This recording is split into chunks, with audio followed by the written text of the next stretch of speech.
Welcome, wrestling fans, to the Pro Wrestle Machine. Let's jump right into it. November 6, 2000 Wrestling Observer Newsletter. Bret Hart retires. Halloween Havoc review, more. By Dave Meltzer. In one of the strangest endings to one of the strangest pro wrestling careers in history, Bret Hart officially announced his plans not only to retire, but to walk away completely from a business often dubbed inside as the Hotel California, based on the line from an old 70s song. You can check out any time you like, but you can never leave. Hart's career in the ring was almost surely over, due to a series of concussions suffered starting most likely on December 19 from the famous kick by Bill Goldberg in the Starrcade WCW title match. There have been doctors that have surmised he actually had suffered a concussion in the ring before that match, which magnified the damaging effect of the kick on his brain. But in any event, his continuing to wrestle, and suffering more head trauma, particularly in one of his final career match, a hardcore match against Terry Funk, led to his suffering about 10% brain damage, some of which may be permanent. Hart was released by WCW 1 week earlier, which really forced the decision to end his career, as he had no intention of ever working for WWF, nor did he want to end his career working his way down the minor league food chain, particularly since his role would be limited to being outside the ring. Hart's 24-year career will be remembered for many things. While he was arguably the biggest star in the WWF from 1993 through 1997 and had classic matches and feuds with the likes of Shawn Michaels, his brother Owen, Steve Austin, Curt Hennig, and Davey Boy Smith, not to mention his ability to make people think people like Hakushi, Jean-Pierre Lafitte and even Tom McGee were world-class workers, he'll likely be remembered more for things outside the ring, and generally by people as one or two polar opposites, either loved or hated, largely based on people's reactions to decisions made by two men in 1997 and people's views of whether wrestlers should complain in public, whether or not the complaints are justified. No mention of the Calgary Hart family can be made without the first thought being the death of his brother Owen, the single most publicized mainstream pro wrestling news story in history, because of the nature of the death and it happening on a live pay-per-view event. No mention of Bret Hart's career can be made without secondarily bringing up the finish of his WWF tenure, including what may have been the single most historically influential match of modern times and his final WWF match, which led to the award-winning documentary, Wrestling with Shadows. Since that time was the disappointing 3-year run in WCW, where he was plagued with injuries and complained openly in his Calgary Sun newspaper about wrestling, what he believed were dangerous changes in the wrestling industry, and personal issues that virtually all wrestlers complain only to their friends about, but few do so publicly, largely because it's known it's not politically wise to do so. While 1 week earlier, many wrestling fans dismissed him as a chronic whiner, he suddenly, on retirement, became looked upon as a sympathetic character, who really did go through hell in the aftermath of his brother's death and his family's destruction in many ways, who was one of the great wrestlers of the generation.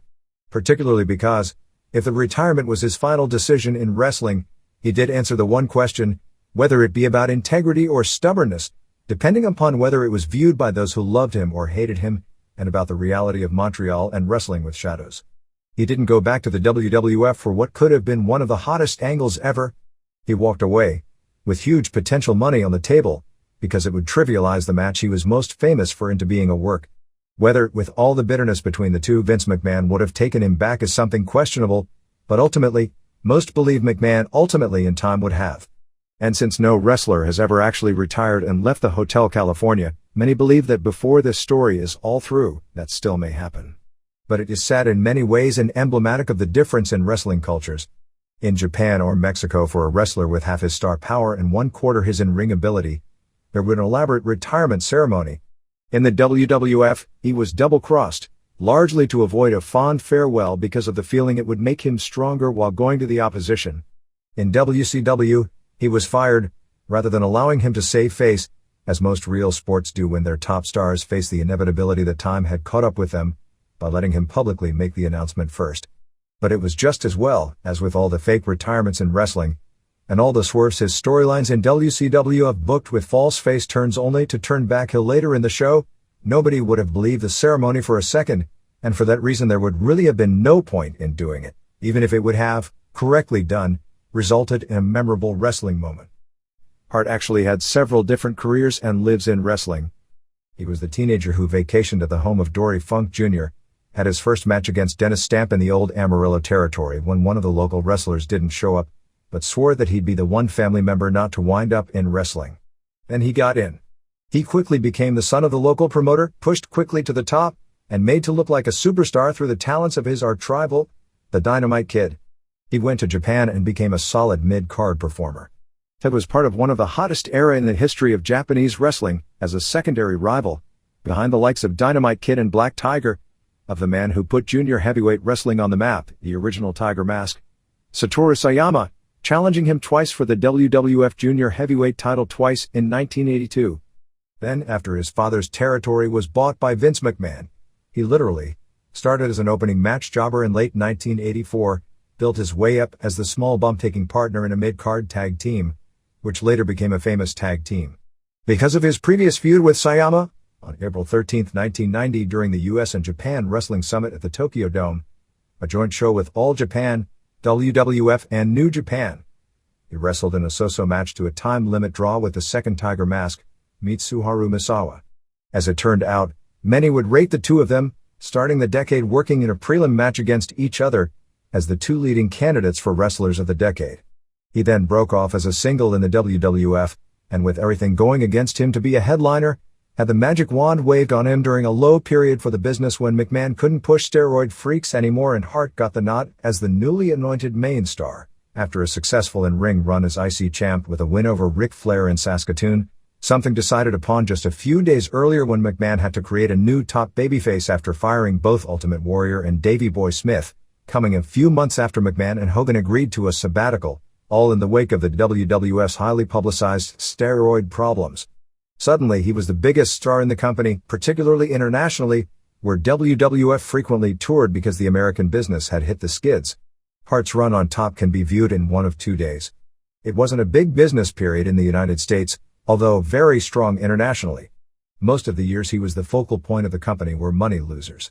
While he was a bigger draw than some of the other champions of that era, his numbers hardly match up to the Austins and Rocks of today, or the Hogans of the previous era. Others feel that he was the glue that held the company together during a period that at times, the company seemed on the verge of collapse. He walked away to pursue acting, and maybe to watch his arch-rival, Shawn Michaels, fall flat on his face after being anointed the new big star, but came back a few months later, spurning a much larger offer from the opposition in the middle of a heated wrestling war to return to his role as the top star in the company and a 20-year contract. Then, with the company still losing money and his salary being by far the highest in the company, he was basically phased down and, in a sense, pressured out, but not before being a key component of probably the two main items that led to the company's business turnaround that would take place the next year: the creation of the babyface Stone Cold Steve Austin and the heat that followed the US vs. Canada feud in the summer of 1997, and the Survivor Series match and aftermath, which created Austin's biggest rival, the heel Vince McMahon. He arrived in the new company in a position of being the hottest wrestler in the business, but it never clicked. His first appearance on Nitro beat out a head-to-head segment on Raw which featured Austin throwing the IC belt in a river by nearly 2 full ratings points. But his WCW reign was marred by several injuries, and then, by his brother's death. There were numerous missed opportunities. Everyone knows the story of that first pay-per-view he headlined, destined due to lack of angle preparation time and rushed into a match with the even more popular with the WCW audience, Ric Flair, and the buy rate was far more than everyone expected. The result? The feud ended immediately, the two were made a tag team, and then broken up before they had one match together as a team, and he never got fully untracked in a program again. Or, when Wrestling with Shadows was about to air and the movie created the golden opportunity to give him a restart as a babyface, and the decision was made not to ever mention the movie on the air, keep him off television for several weeks afterward for fear he'd get cheered when they wanted him as a heel. He also never, save for a few matches with Ric Flair and matches with Chris Benoit, Booker T and actually a few bouts with of all people Lex Luger, showed the ability that got him all the way to the top. And the closing of the book of his career was the strangest of all. He showed up in the desert, and laid out Bill Goldberg. He slammed a cage door on Goldberg. Most wrestlers go out on their back kicking and screaming.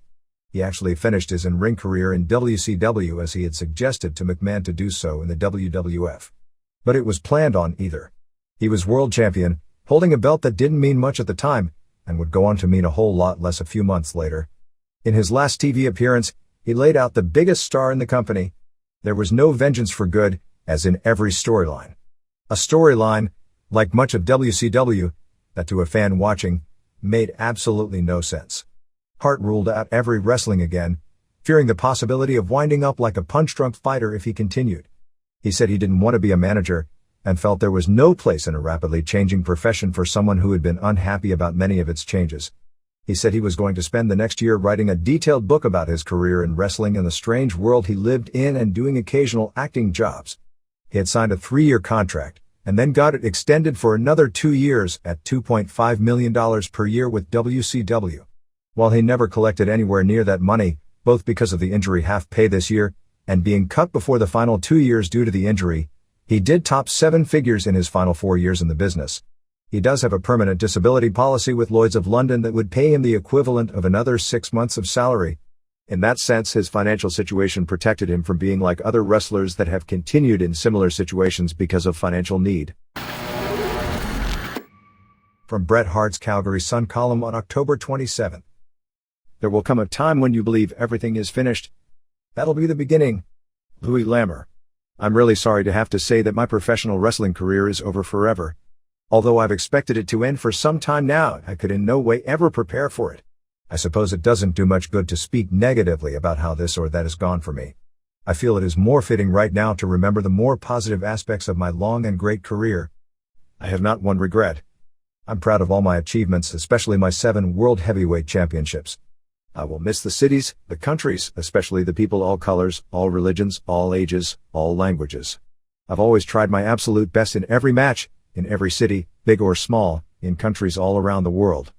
I cannot begin to explain how proud I am to have touched so many people with the ability to wrestle. My heart is filled with memories. Like when I was mobbed at the Wailing Wall in Jerusalem by Palestinian children, tears in their eyes, kissing my hands. In Belfast, Ireland, being cheered on by both Catholic and Protestant fans, the emotions that poured out as I walked around the ring high-fiving our victory together. The time I was in Bahrain, Saudi Arabia, where they waved Canadian flags and chanted "O Canada." I could go on endlessly, but maybe it's easier to say I was privileged to be the only world champion who really traveled the world. I hope that my fans who have kept the faith, believing in me, may in some small way take some lesson from me that will help them in their lifetime.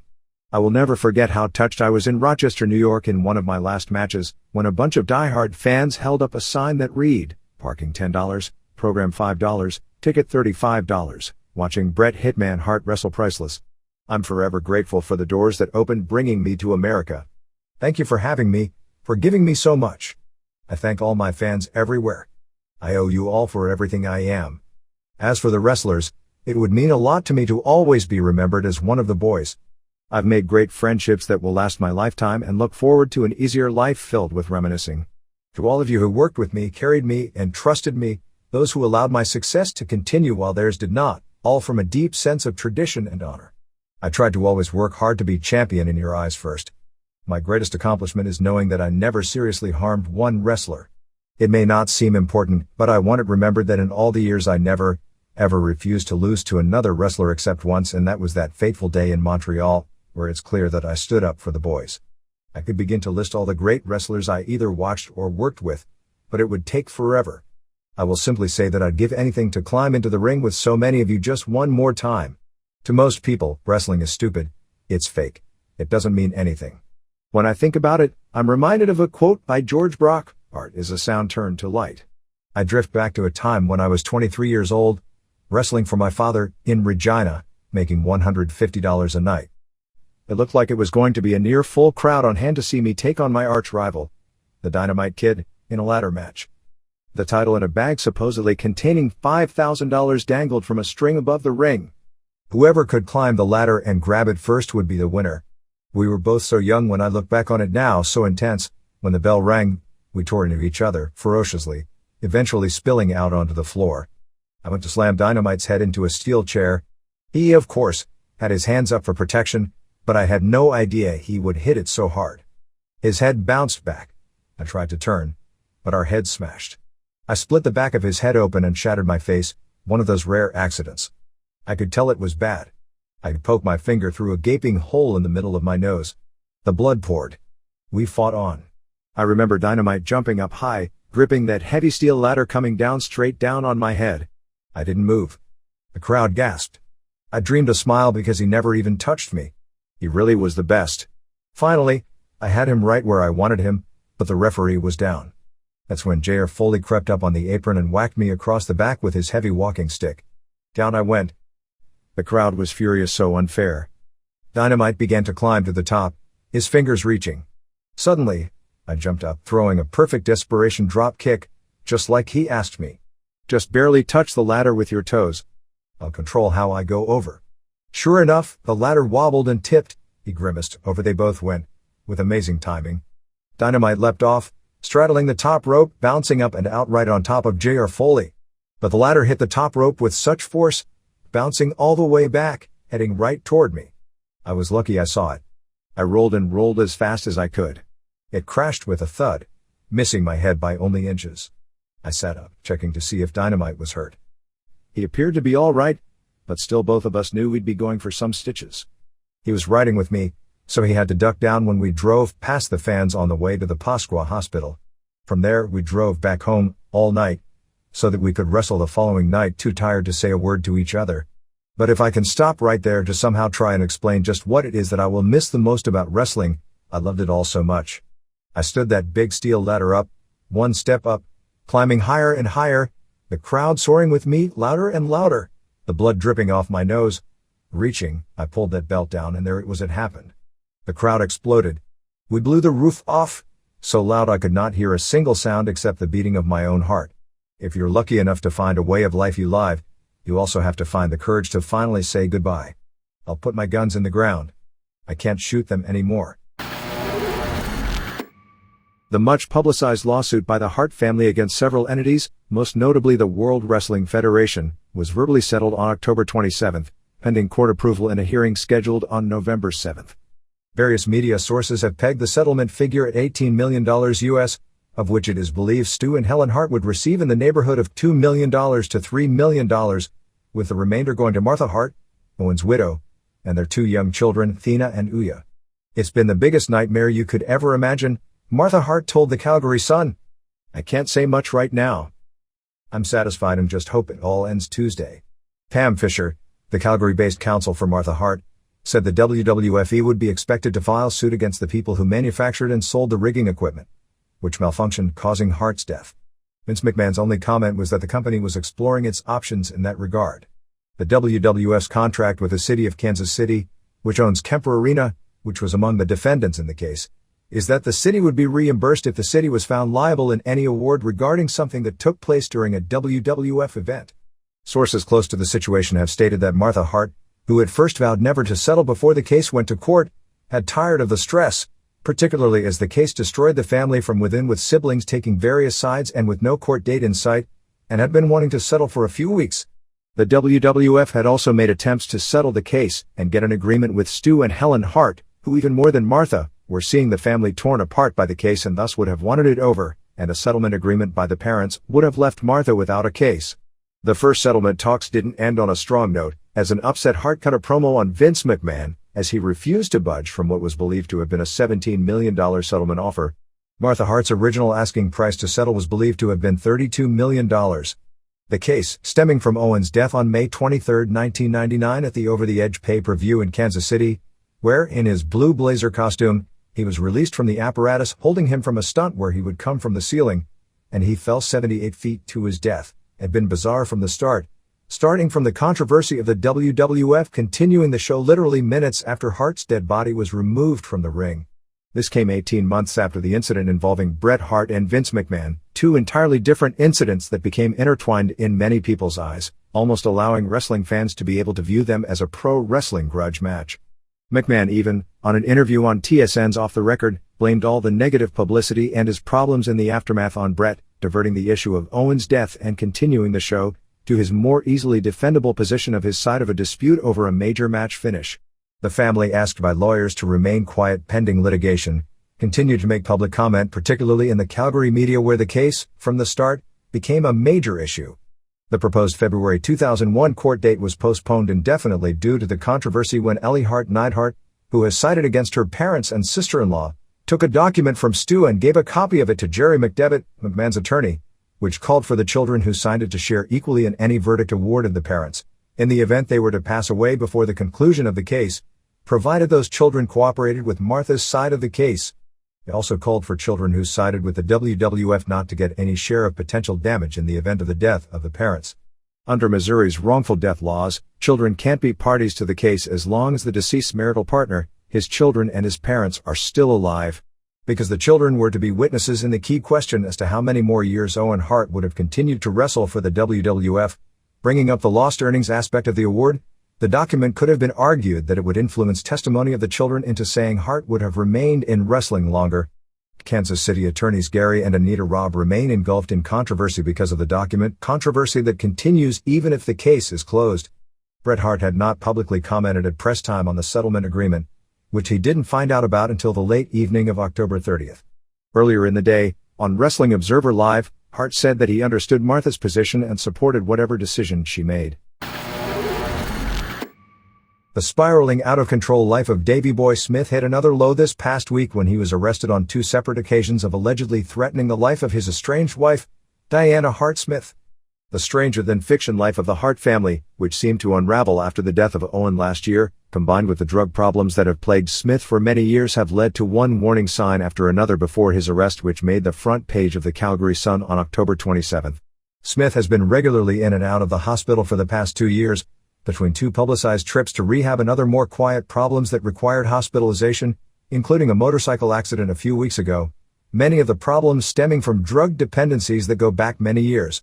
Now 37, Smith was one of pro wrestling's better in-ring performers, at one point among the very best, particularly when motivated during the mid-80s through the early 90s, both as member of the British Bulldogs tag team with Dynamite Kid, and later as a singles star in the WWF.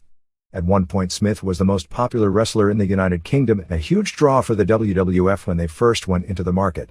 Smith's August 29, 1992 match with Bret Hart, where he won the Intercontinental title at Wembley Stadium, drew upwards of 75,000 fans and $2.2 million in what is still the second largest crowd and second largest live gate in the history of the WWF and among the greatest matches in company history. But the long-term effects of the style led to numerous injuries, and the injuries led to problems with painkillers, making his plight, and that of his famous early tag team partner, Dynamite Kid, who has been confined to a wheelchair since his late 30s, in many ways a warning for the future of too many of the current wrestlers that, like most warning signs in wrestling, will sadly go unheeded. Smith was arrested and charged on October 25th with 2 counts of threatening to kill Diana Hart Smith and her sister, Elizabeth Ellie Hart Neidhart, the estranged wife of Jim Neidhart, one of which allegedly took place on September 19th and the other on October 25th. After being released, police allege he made a second threat on the life of his wife on October 26th and was arrested after turning himself in. Police say they had been to the house several times for domestic disputes over the past few months. There were an estimated 24 police cars dispatched to the Hart house over the 2-day period in connection with this case. There was also an incident not that long ago where Davey Boy Smith got into a fight with Diana Hart Smith's new boyfriend, a former Stampede wrestler who used the ring name Dick Butkus Jr., at the Hart house, causing Stu, age 85, to be put in physical harm attempting to break it up.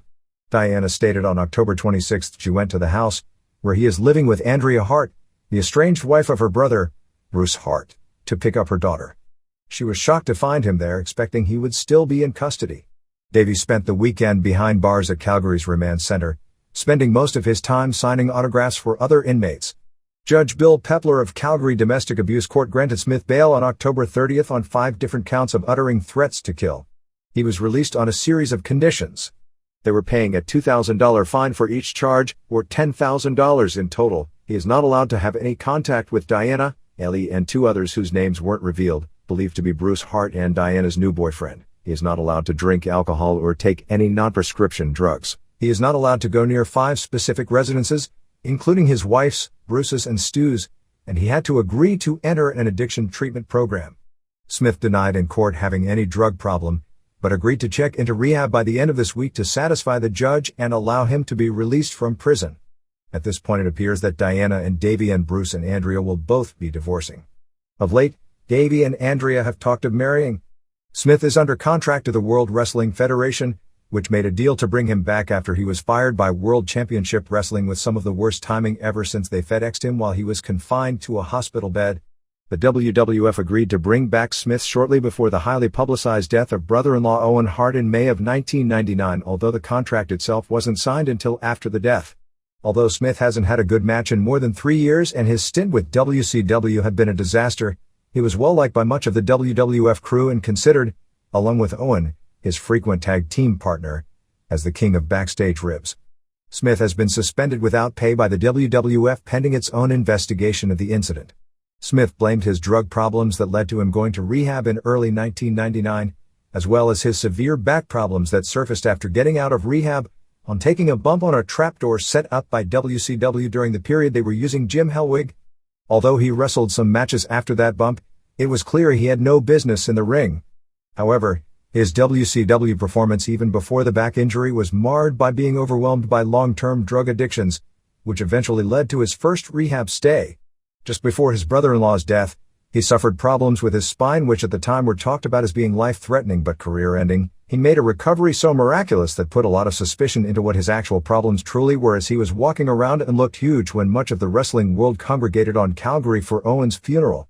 While he was able to get back in the ring, and the WWF brought him back originally with a major push and he was originally brought back to be in one of the top positions as a contender for the WWF title and given the encouragement that position could possibly be in his future. He quickly was put in the main event of the September 26, 1999 Unforgiven pay-per-view as part of a 6-way main event for the title. But the push abruptly ended when he was unable to execute the miracle comeback inside of the ring. He slipped down the cards and eventually was sent back to rehab for what was to be a long and highly publicized stay in Atlanta that was paid for by the WWF, but he quickly checked himself out, in large part due to marital problems.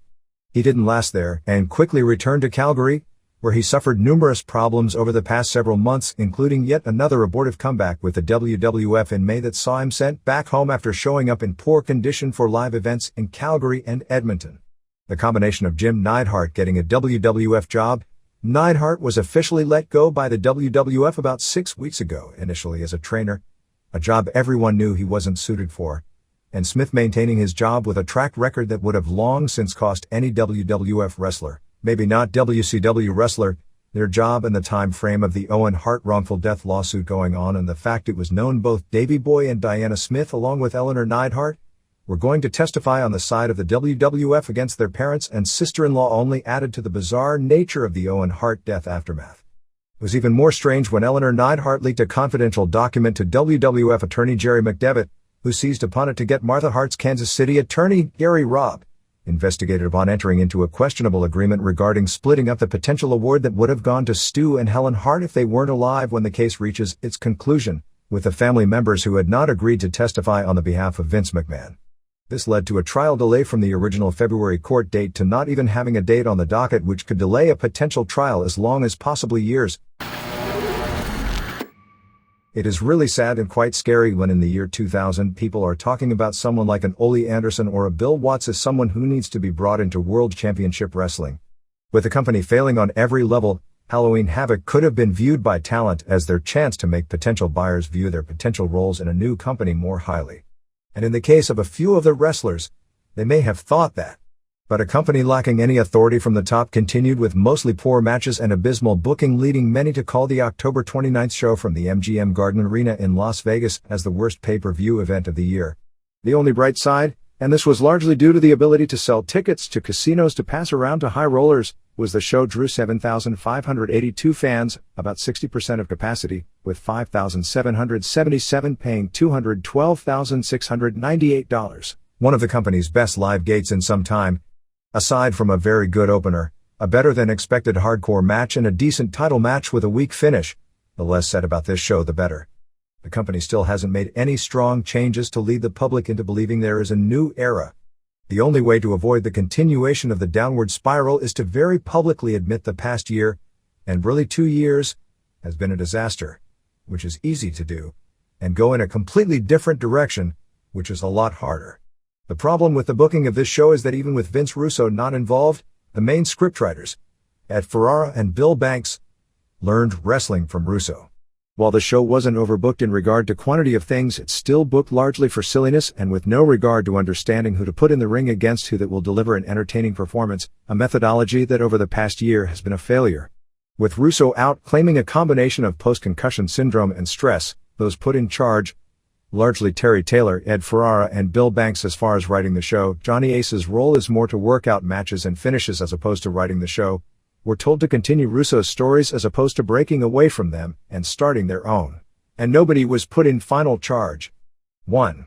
Mark Jindrak and Sean O'Haire retained the WCW tag titles in a three-way over Rey Mysterio Jr., Oscar Gutierrez and Billy Kidman, Peter Gruner and Disco Glenn Gilberti, and Alex Wright in 10:06. Easily the standout match on the show due to the performances of Mysterio Jr., Kidman, and Wright, the latter of whom is the most underappreciated good worker in the company. To Stevie Ray's credit, while at times he did a terrible job of getting the product over in a positive sense, then again, the good with the product that was being presented, he certainly pushed the fact Wright can go strongly. Crowd wasn't into it and Jindrak and O'Haire both looked lost in spots, O'Haire more than Jindrak, particularly when it was their time to sell, but they do great athletic moves for people of their size. O'Haire and Wright even did a stacked-up superplex spot on Kidman. O'Haire and Jindrak also did the double hip toss into the ring spot on Kidman, which is one tremendous-looking spot.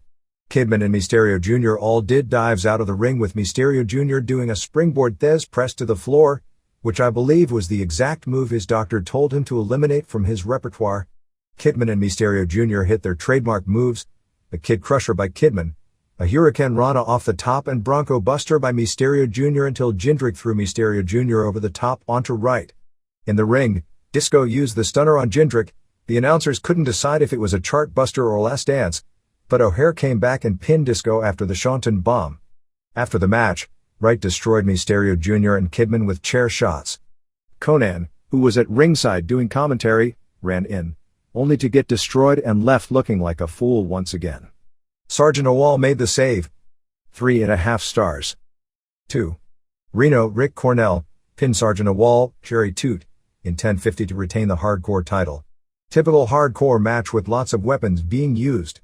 Because of the redundancy of using weapons but not selling them for more than a second or so, these matches are better short, but both guys put forth a great effort.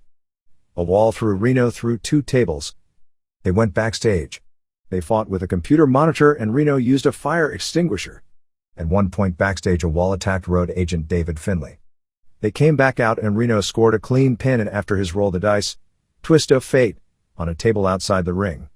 After the match, Chuck Palumbo and Sean Stasiak attacked Owal until Lieutenant Loco and Corporal Cajun made the save. 2 stars. In an embarrassing bit of production, they played a pre-tape, showing Palumbo and Stasiak, dressed in their clothes, after seconds earlier being in their gear doing the run-in, as part of the NBT team that Shane Douglas was praising with Kevin Nash not around. Alertly because of that snafu, they put up a chiron that red-taped earlier in the day. However, they were acknowledging the angle where Jindrak and O'Haire had injured Conan, teasing he wouldn't be able to wrestle in his match later in the show.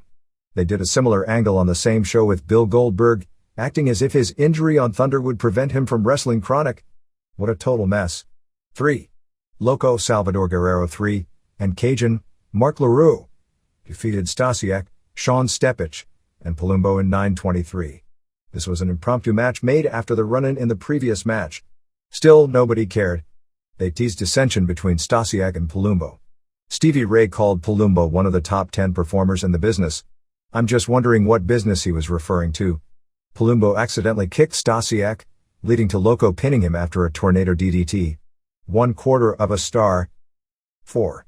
Conan Charles Ashenoff and Tigress Vanessa Sanchez defeated Shane Douglas, Troy Martin, and Tori Wilson in 8:38.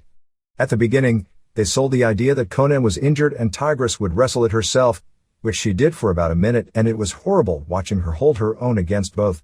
Wilson, dressed as Wonder Woman, came off as one of the few people on the show that, based on their look and charisma, that could even interest the WWF. Douglas put Tigress in the camel clutch. Madden called it a Steiner recliner, which is the WCW name for it, but only after Ray called it a Boston crab. Douglas used a chicken wing crossface on Tigress, who managed to escape it just as Madden figured out what the move was after Shuvani and Stevie Ray were stumped. Tigress did the face full of stuff on ref Charles Robinson. Match then fell apart. Conan had to stand there and take a forever to set up a franchiser by Wilson, and actually stayed down for a teased fall until Tigress made the save. Conan and Tigress then gave Douglas a double face jam and Conan pinned Douglas. Nobody believed that was the finish, but they seemed happy Conan finally won a match. This man versus woman stuff with the women more than holding their own against the men only serves to make the men look like the lowest level jabronis, and it doesn't work in building matches, either. Dud. 5. Buff Bagwell, Marcus Bagwell, defeated David Flair, in 5:37 in what was billed as a DNA match. At match time, it was changed to a first blood match. Flair looked lost. Even though he's been in for 18 months now, if he was sent to Ohio Valley, he'd be worse than anyone in the Rookie League promotion.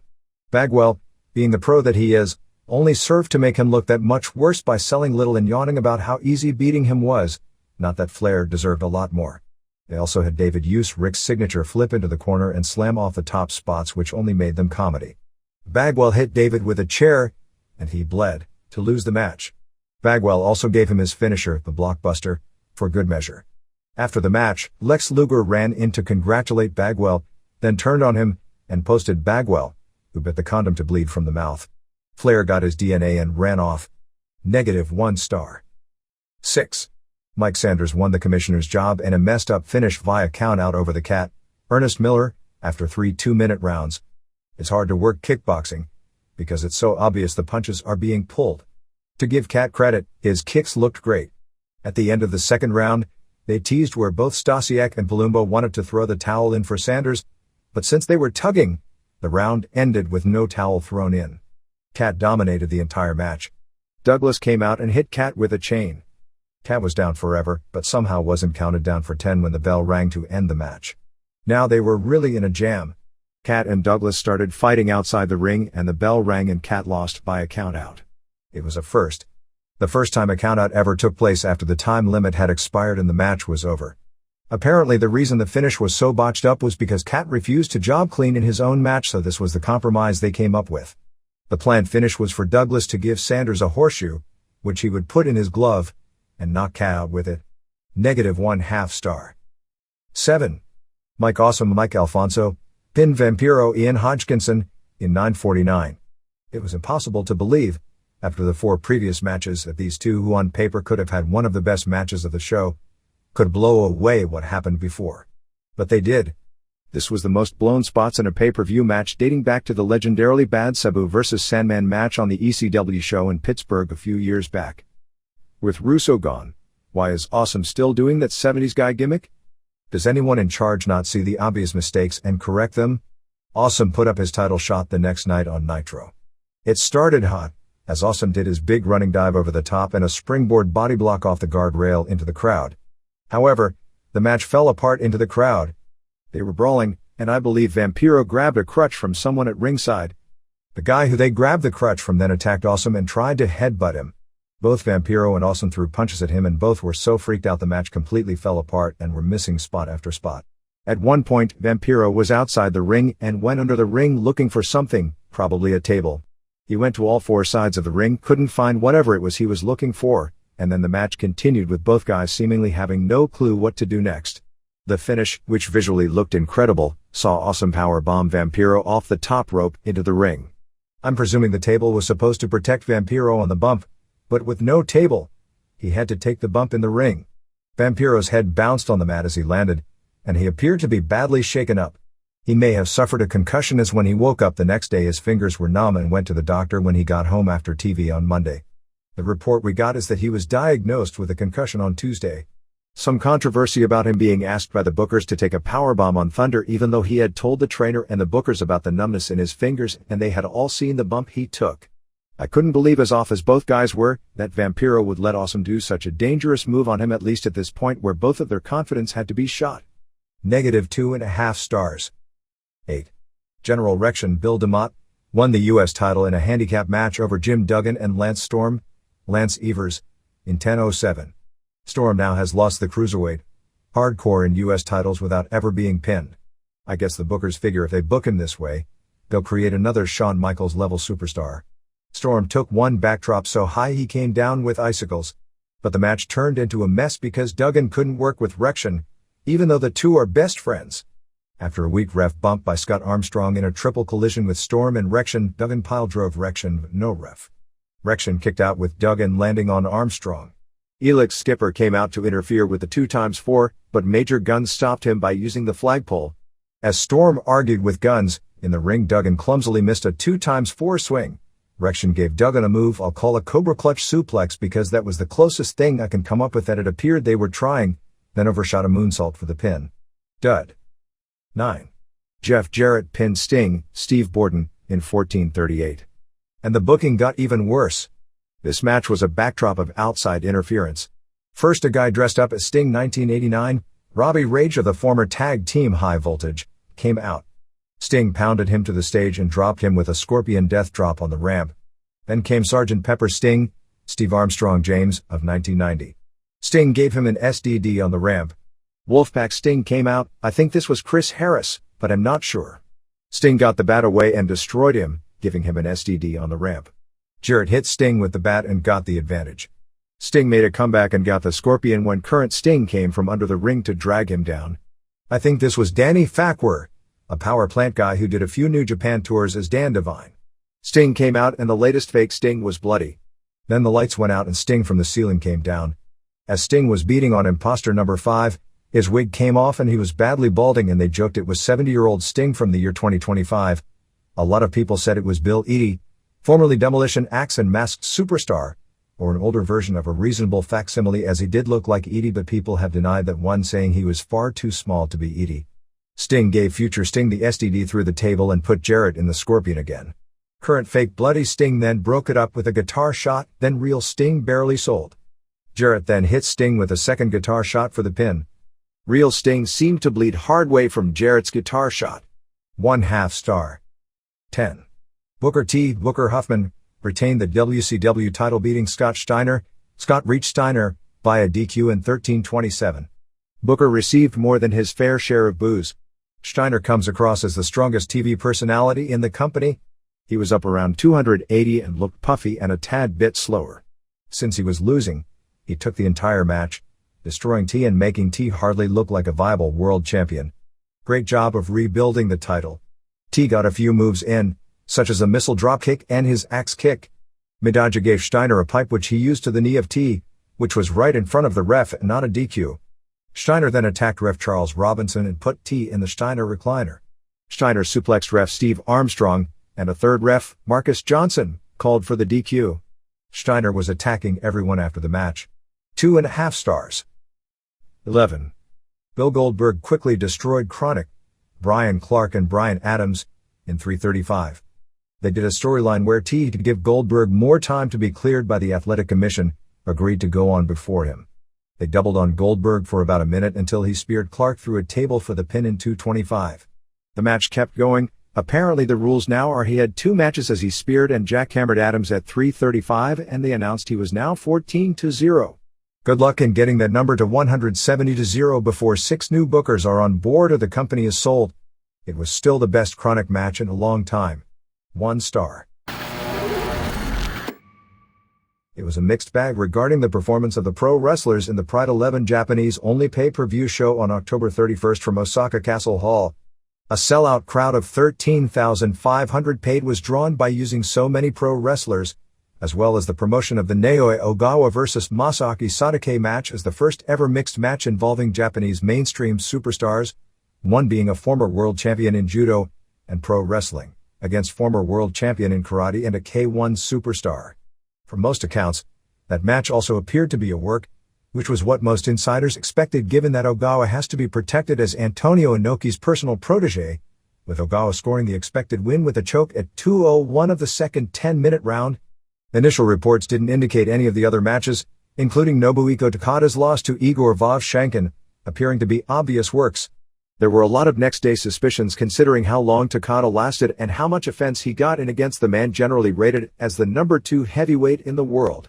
It could have been a situation similar to the Mark Kerr match, which was not a fixed fight or one with a pre-planned ending, but an understanding that Takada isn't in their league and to take it easy on him while beating him to keep him credible since he's a drawing card who basically was the one the company was originally built around. The show was considered a huge success both at the gate, as it sold out well in advance in Osaka, which is traditionally a tough market, and in the ring. There were said to be no boring matches on the show. The only negative is that the match which insiders on paper expected to be the best of the show, and potentially of the year, matching two of the best and most exciting stand-up fighters in the MMA world. Gilbert Yvel vs Wanderlei Silva ended quickly when Yvel was unable to continue after an accidental low kick, and it was ruled a no contest. Kazushi Sakuraba, the former pro wrestler who has been the MVP of the Pride organization with his wins over Royler, Hoyce, and Henzo Gracie, was actually put over Ogawa vs Sadake in the main event position, rare both because Ogawa has such a bigger national name from judo and pro wrestling, and because Sakuraba is junior heavyweight size. Sakuraba was also given what figured to be an easy touch in Shannon the Cannon Rich, an American with an unimpressive record. Sakuraba wanted off the show due to him fighting so frequently over the past year, but in a compromise, was given what amounted to an easy opponent on paper, which turned out to be the case as he won in just 1:08. The highlight of the Sakuraba fight wound up being his ring entrance to honor childhood hero Mil Mascaras. Sakuraba came out to the music Sky High, a 70s tune that in Japan has long been associated with Mascaras, the biggest name Mexican wrestler ever in Japan. Sakuraba came out wearing a Mascaras mask, and one of his seconds, Minoru Toyonaga, who had done some pro wrestling and fighting in Kingdom, Rings and Pancrase, came out wearing a Dos Caras mask. During intermission, Inoki came out and announced he was looking at putting together a return show on New Year's Eve at the Osaka Dome. This technically would be a show with Inoki as the promoter and with Pride helping Inoki out, as opposed to a Pride show. New Japan was only able to draw about 25,000 fans in that building in May. Inoki, who got a bigger pop than even Ogawa and Sakuraba, said that he wanted to usher in the new year with his famed Ishi ni San da catchphrase. Actually, he's been doing that for decades before there was even a term called catchphrase. The Osaka Dome has in the past booked successful concerts, such as Aerosmith last year for New Year's Eve, but instead contacted Inoki to put together a fighting show. 1. Heath Herring of the United States, who began his career with Steve Nelson's USWF, scored a huge upset over previously unbeaten Tom Erickson, the aging former U.S. freestyle wrestling champion, in 6-17. The match was one-sided in Erickson's favor, as he immediately took Herring down and went for several submissions, including a key lock and a neck crank. Erickson also landed some punches in the first 5 minutes and Herring got a bloody nose. Erickson also appeared to be cut. When the action slowed, the ref ordered stand up. Herring became a new fighter at this point, landing 2 kicks, which put Erickson down, and Herring got behind him for a choke. Erickson grabbed the ropes like a pro wrestler, perhaps not realizing there are no rope breaks in Pride, but when he realized no break was going to be called, he tapped out. 2. Silva no contest Yvel in 28 seconds. The crowd was pumped for this match, popping big just for the stare down. After one punch by Yvel, Silva kicked Yvel hard square on the groin, which appeared to be accidental. Yvel was in terrible pain, crumbled to the ground, and couldn't get up.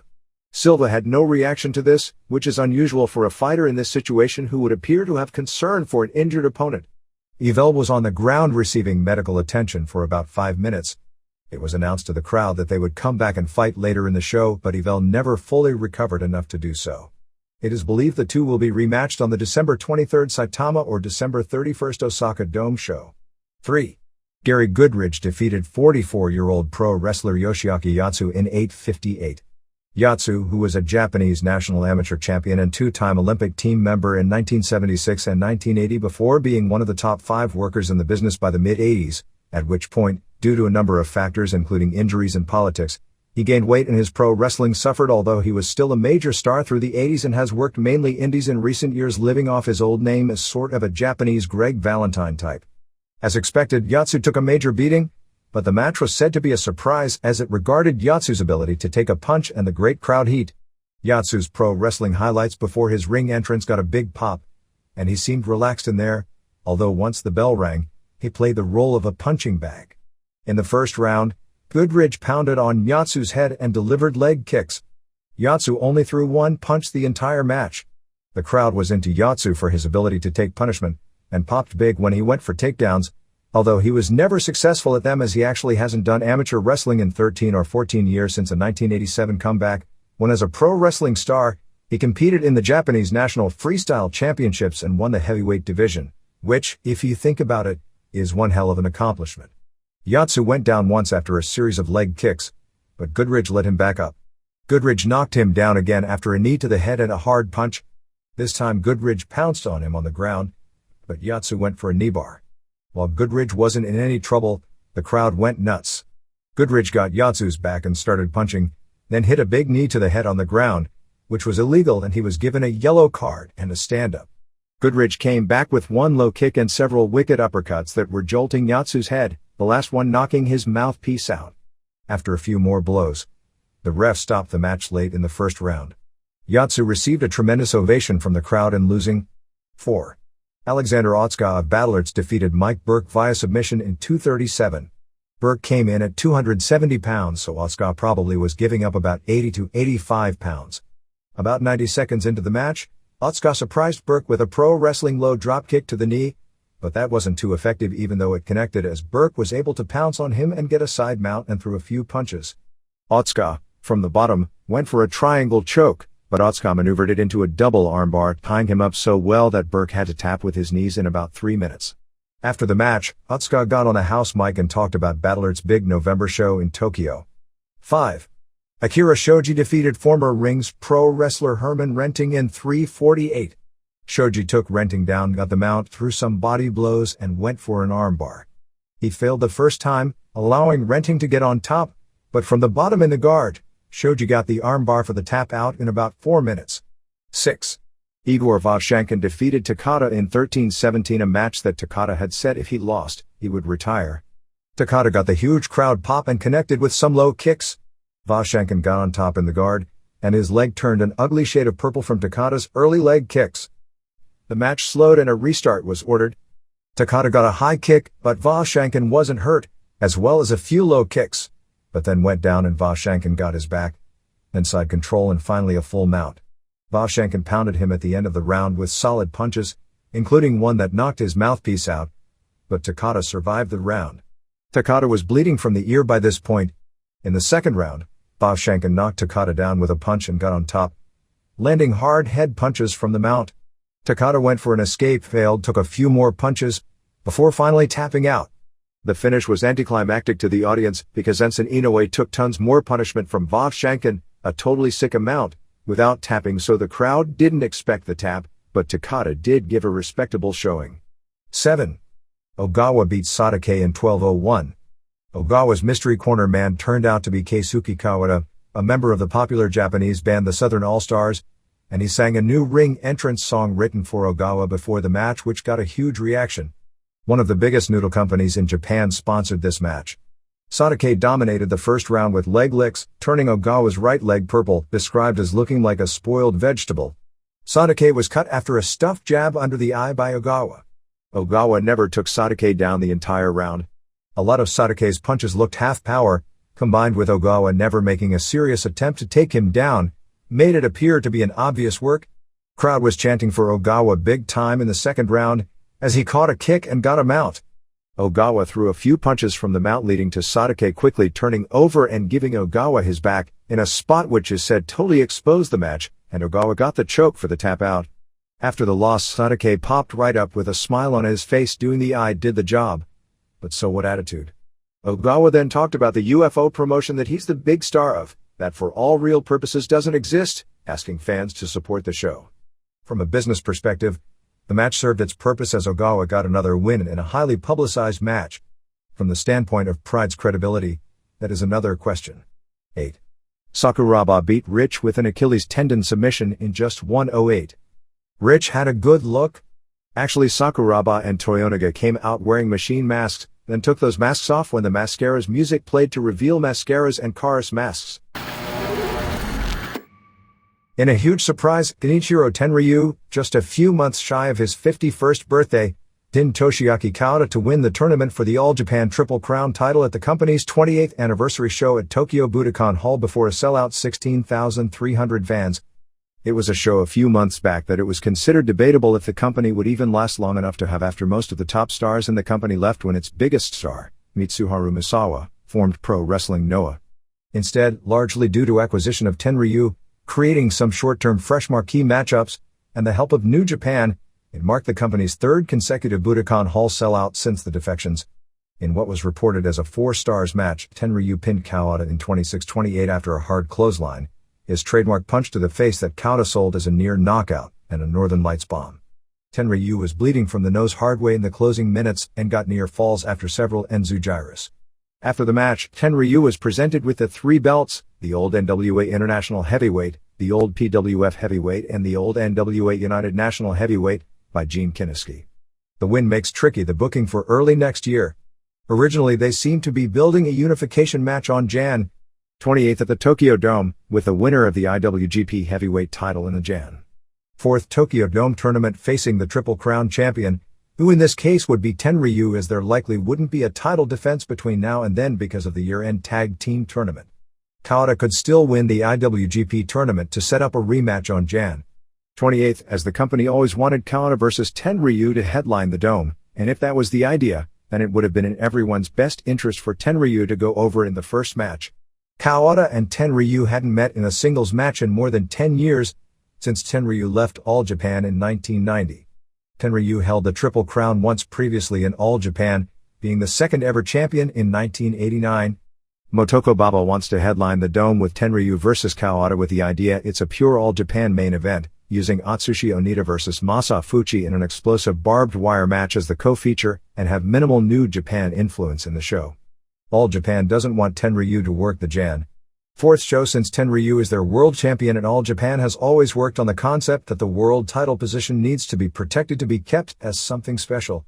Kawada will be in the Jan 4th tournament, and right now All Japan, because he doesn't hold their world title, is open to how New Japan handles the booking. The feeling is it would be fine for Kawada to lose to Kensuke Sasaki on Jan 4th because Kawada won the first match, and the feeling is it wouldn't hurt All Japan for Kawada to get pinned right now to a top star in the tournament. All Japan is booking with the idea that the Triple Crown is the #1 title in the sport, and the prime objective in the promotion versus promotion feud is to protect that image. Baba is of the opinion that long-term, New Japan is not the savior of her company, noting what happened to both UWFI and War after New Japan ended the feud and took them off like support, and she still is holding out hope that All Japan has a life after the feud is over. Also at the show they announced the 8 teams for the 14th annual year-end Real World Tag League Tournament, which takes place from November 19th until the finals on December 9th at Budokan Hall. The tournament will also determine the vacant double tag team titles. The lineup is a hodgepodge of talent, but overall, by far the weakest tournament in history, as it's the first time it almost looks like an independent promotion tag team tournament. Teams are Kawada and Masa Fuchi as the All Japan Survivors team, Tenryu and Nobutaka Araya as the former War team, Masahito Kakihara and Mitsuya Nagai, formerly of Rings, now with Battlers, making his All Japan debut, as the shooter team, Yoshiaki Fujiwara, an 80s star with New Japan and later UWF with a shooter rep who is now 51, and Dan Crawford, who has wrestled sparingly over the past 2+ years after being plagued with knee and shoulder injuries, but was an All Japan regular and a great worker in his prime in the late 80s and early to mid-90s before knee problems slowed him greatly in an unsuccessful WWF run. Steve Williams and Mike Rotunda, American college wrestling/football standout team, although both were in college in the early 80s, and also former WCW tag champs doing the varsity club gimmick in 1988-89, Taiyo Kia and Johnny Smith, Mike Barton and Jim Steele. Wolf Hockfield going under his previous name, which means he's dropping the video game face paint look, and Barry and Kendall Windham. With few exceptions, most of the wrestlers in the tournament were stars from another era and long past their primes. Atsushi Onita didn't wrestle on the show, nor will he appear in the tag team tournament, but was backstage at the anniversary show. He met with Fuchi backstage, and they seem to be building up Onita for an appearance on the Jan 28th Dome show, perhaps against Fuchi. There's a lot of talk it'll be Onita's specialty, the explosive barbed wire match, but many believe that would be considered an ethical slap in the face at Shohei Baba by putting a gimmick that perverted his version of wrestling on a show in his honor. That business aside, it wouldn't happen in the All Japan ring. In some other notes on the show, the semifinal with Jinsei Shinzaki, surprisingly not in the tag team tournament, and Kakihara, making his All Japan return after jumping to Noah and quitting after 2 days, over Taiyo Kia, in his first match back since his hernia and pelvis injury suffered on October 8th, and Muhammad Yone was a big letdown. Kakihara didn't get nearly the reaction expected for his return to the promotion, ending when Kakihara pinned Yone after a series of high kicks in 16:20. Fuchi and Fujiwara and Smith beat Stan Hansen, also notably out of the tag tournament, which probably says how bad his physical condition currently is, and Williams and Hockfield when Smith pinned Hockfield with his reverse DDT in 13:03.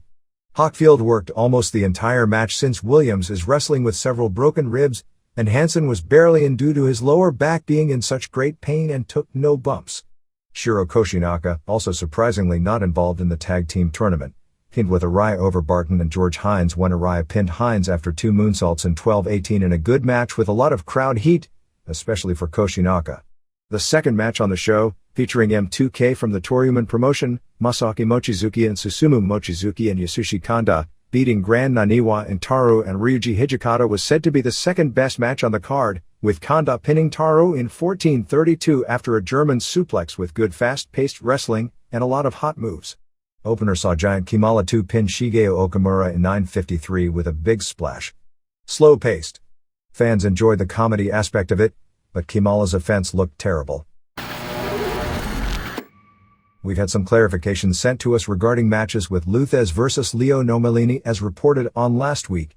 They first met at the Cow Palace in San Francisco on February 24, 1953 and drew what was then the all-time San Francisco City record with about 8,000 fans paying $25,509. Whatever they did in that first match must have worked because the rematch was the first ever Cow Palace sellout, which was on June 16, 1953.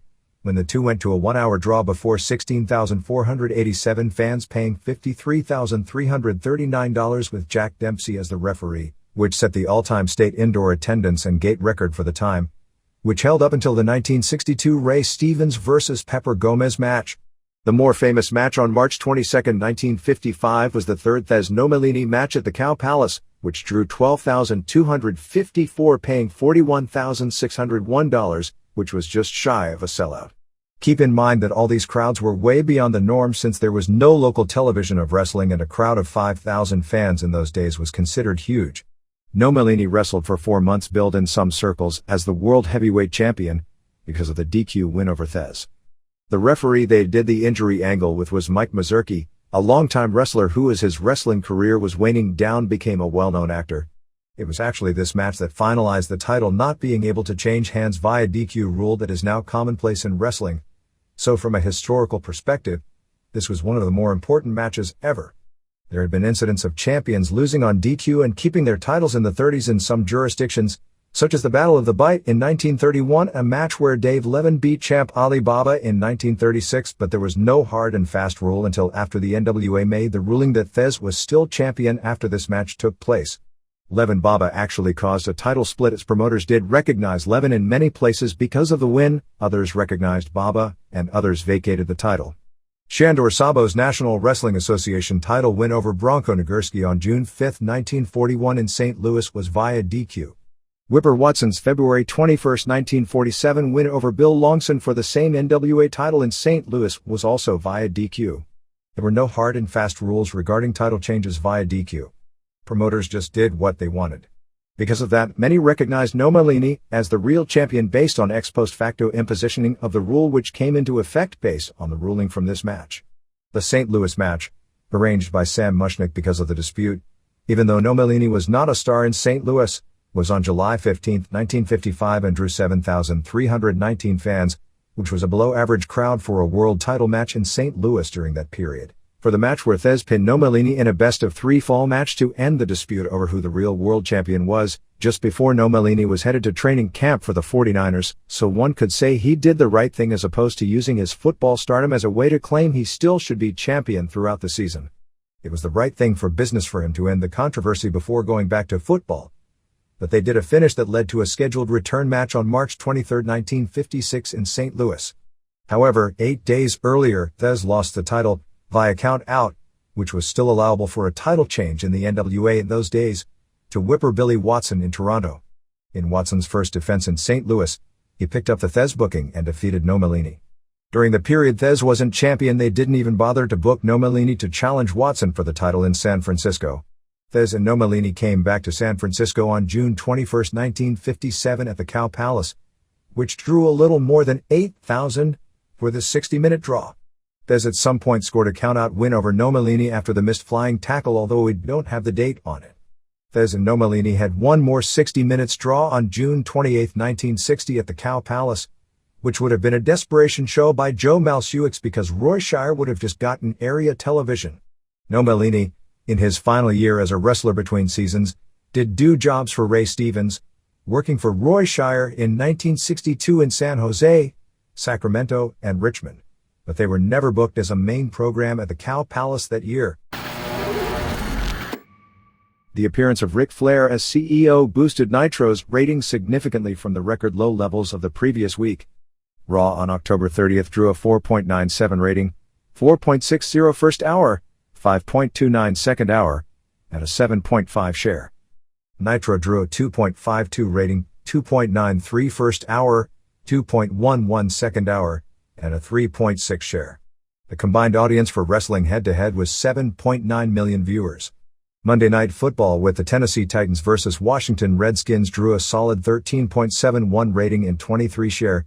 The other major Monday night show going head-to-head with both wrestling shows, Everybody Loves Raymond, did a 13.9 rating. Raw's Rock vs. Jericho number 1 contenders main event drew a 4.97 final quarter and 5.05 overrun, decidedly low numbers for a Raw main event. The peak rating was 5.60 for the Austin vs. Rikishi cage match, while Triple H vs. Angle also drew a disappointing 5.28. Head-to-head quarters saw Raw open at 4.20 Guerrero vs. China, to 2.72 Flair interview, Jarrett out, Luger interview Raw at 4.70 Hardys and Lita vs. RTC, to 1.89, Luger vs. Bagwell, Chronic vs. Stasiak and Palumbo, Raw at 4.84. Regal Undertaker Angle Test vs. Crash, to 1.77 Sanders vs. Cat, and finally Raw at 4.64, Inc. playing Kazoo, Austin interview, beginning of Austin vs. Rikishi cage match, to 2.05, Booker vs. Steiner vs. Awesome. SmackDown on October 26th drew a 4.65 rating, 5.34 equivalent, and 7 share, which held up really good against both the NBC block, Friends at 14.7, Cursed at 11.8, Will and Grace at 11.8 and Just Shoot Me at 10.6, and the final game of the World Series, 13.1. In the major markets, the ratings for Friends, the World Series and SmackDown were New York, 13.3, 37.0 and a 50 share, 6.3, Los Angeles, 18.3, 19.1, 6.4, Chicago, 17.4, 7.4, 8.3, Philadelphia, 20.3, 9.2, 6.7, San Francisco, 17.4, 15.8, 4.3, Boston, 17.7, 10.0, 4.5, Dallas, 17.0, 9.5, 7.1, Washington, 14.2, 13.9, 6.7, Detroit, 22.0, 8.2, 6.9, and Atlanta, 15.4, 11.8, 5.7. For men 18 to 34, comparing Friends, World Series, and SmackDown, it was 10.8, 8.0 and 4.9. For women's 18 to 34, it was 16.1, 4.6 and 2.1. For teenage boys it was 3.1, 4.8 and 7.8, while for teenage girls it was 7.4, 1.8 and 3.4, and kids it was 3.0, 1.8 and 3.4. Thunder on October 25th drew a 1.84 rating, setting the all-time low for the show in an unopposed regular time slot. Weekend shows for WWF saw Livewire at 1.1, Superstars at 1.2 and Heat at 2.17. The EMLL AAA block on Galavision on October 24th drew a 1.9 Hispanic rating, and did a particularly strong 3.6 rating among males 18 to 34, the target demographic for the show. Mexico. The main press coming out of the October 27th Arena Mexico card had to do with the semifinal, the Leyenda Azul Trophy tournament, to honor Blue Demon, which was won by Blue Panther. It wasn't a trophy, but actually a championship belt with a picture of Demon on it that was given to Panther, who eliminated Mr. Niebla to win. Panther got a total face pop, although that's not unusual for him since he wrestles a scientific style and is a veteran who has been around forever. That the traditional fans who attend Arena Mexico, the most traditional fans in the world because they draw the oldest audience live, respect.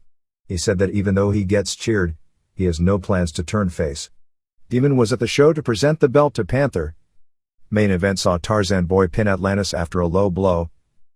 Next show on November 3rd is headlined by Rayo de Jalisco Jr. and Pero Arguello and Villano 3 vs. Los Hermanos Dinamita. Because of the injury to Pierroth Jr., which killed the Pierroth vs. CN Cars Hair vs. Hair program, this is apparently to start building up to a Cars vs. Arguello Hair vs. Hair program.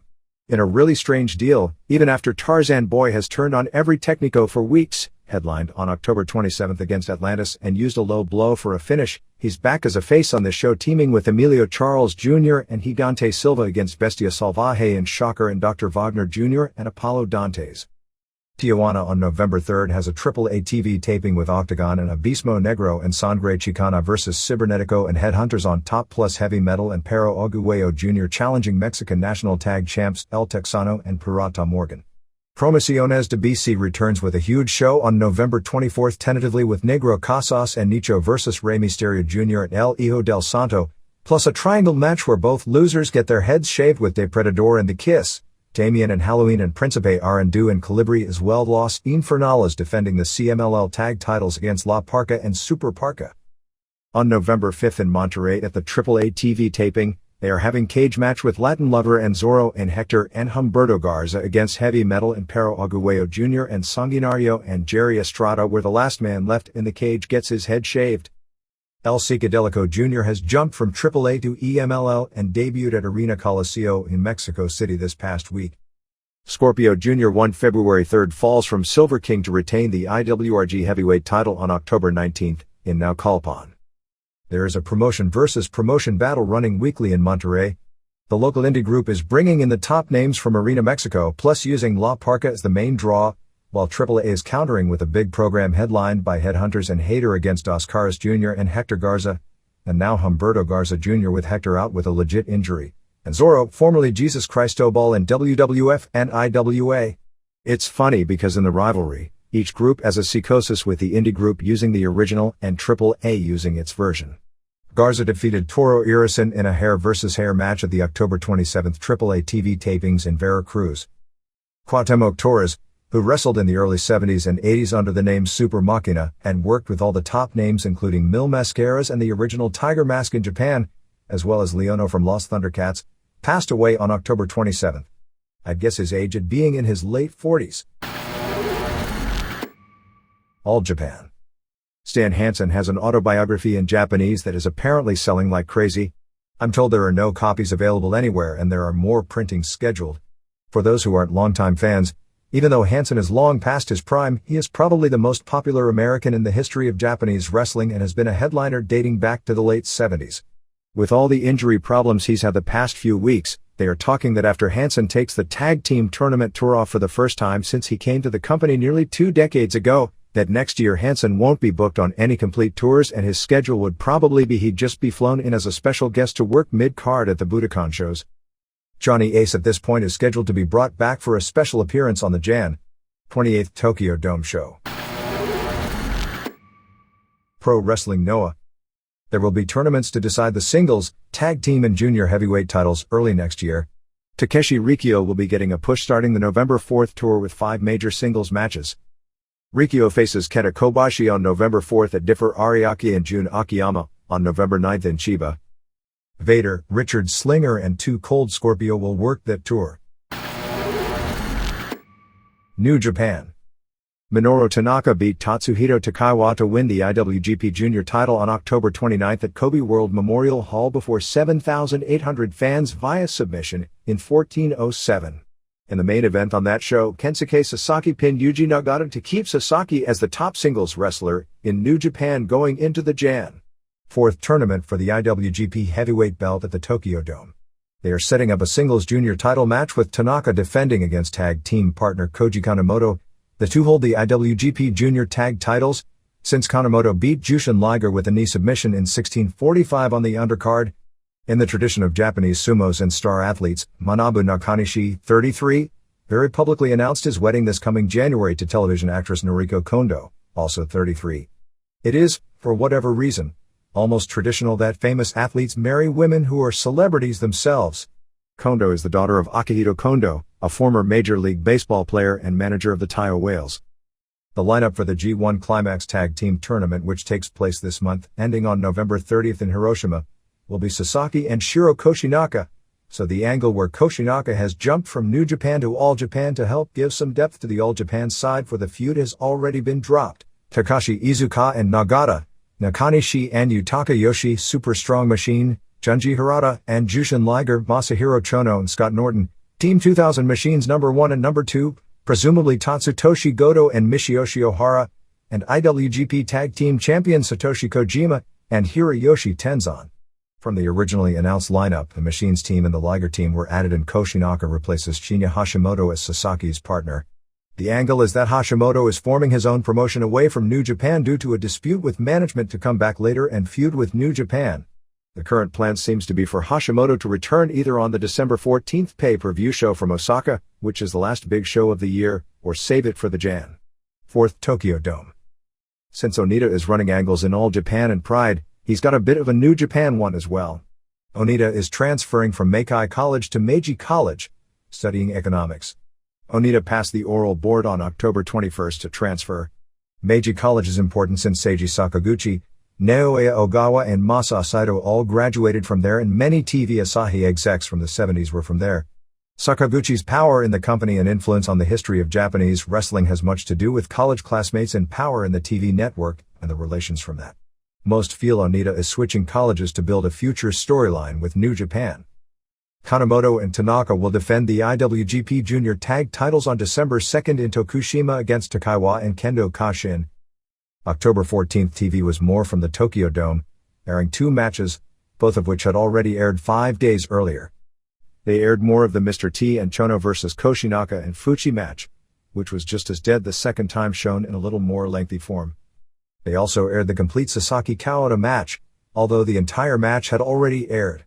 I doubt anyone minded watching that one a second time as it was probably the most memorable match of the year in Japan. The only added footage was they showed the post-match, where Sasaki grabbed his IWGP title belt and gave it to ring announcer Hideki Tanaka. They also aired post-match interviews with both Kawada and Sasaki. October 21st TV drew a 3.1 rating. Other Japan notes. FMW ran a pay-per-view show on October 29th at Korakuen Hall before an announced packed house of 2,150.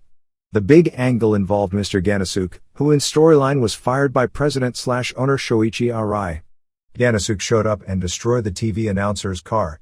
Later Ganasuke during the show attacked woman wrestler Kaori Nakayama as well as Tetsuhiro Kuroda, which led to Kuroda losing to Geto. Arai confronted Ganasuke, but Ganasuke attacked him until a security guard made the save. Ganasuke said he was broke and begged for his job back. Arai said they didn't want him because the gimmick was Ganasuke hated the new entertainment style and wanted the old blood and guts, FMW style. He challenged Kuroda to a singles match on the next pay-per-view, which is November 12th at Yokohama Bunka Gym, but Arai said no. Ganasuke, who has already been fired, then begged for a match with Kuroda saying that if he lost, he would retire. The interesting stip is they announced not that Ganasuke would retire that night if he lost, but that he'd retire very soon, which of course makes it an Americanized bogus retirement stip. Actually FMW has done more than its fair share of those. Ganasuke interfered in Kuroda's matches 3 times in recent weeks on the house shows, including throwing a fireball at him on October 27th in Chiba. The November 12th pay-per-view is headlined by Koto Fuyuki vs. Hayabusa and a hardcore title match with Kentaro Kanemura defending against Masato Tanaka. This show was to set those matches up, as main event had Hayabusa and Onryo over Fuyuki and Goemon with Hayabusa pinning Fuyuki. Also Namichi Marufuji and Tamon Honda from Noah retained FMW's Wu Tag titles, beating the FMW team of Riki Fuji and Hisakatsu Oya. Magnum Tokyo, who has been out of action for several months, returned on October 29th in Koriyama on the Michinoku Pro card, teaming with Great Sasuke over Chima and Sumo Dandy Fuji 2000. The sister team of Shochidal and Ayako Hamada won the Twin Stars Version Tag Team Tournament, beating Mima Shimoda and Michiko Amukai in the finals on October 29th at Korakuen Hall. Seiko Yamamoto, a 2-time World Women's Amateur Wrestling Champion, will have an exhibition match on the All Japan Women's Show at Tokyo Yoyogi Gym on November 23rd. The AJW promotion will donate money to the Amateur Women's Association in exchange. The show features some inter-promotional bouts with LLPW plus a main event 6-women cage match with Kaoru Ito and Momoi Nakanishi and Nani Takahashi vs. Atsuko Mita and Mima Shimoda and Kumiko Makawa.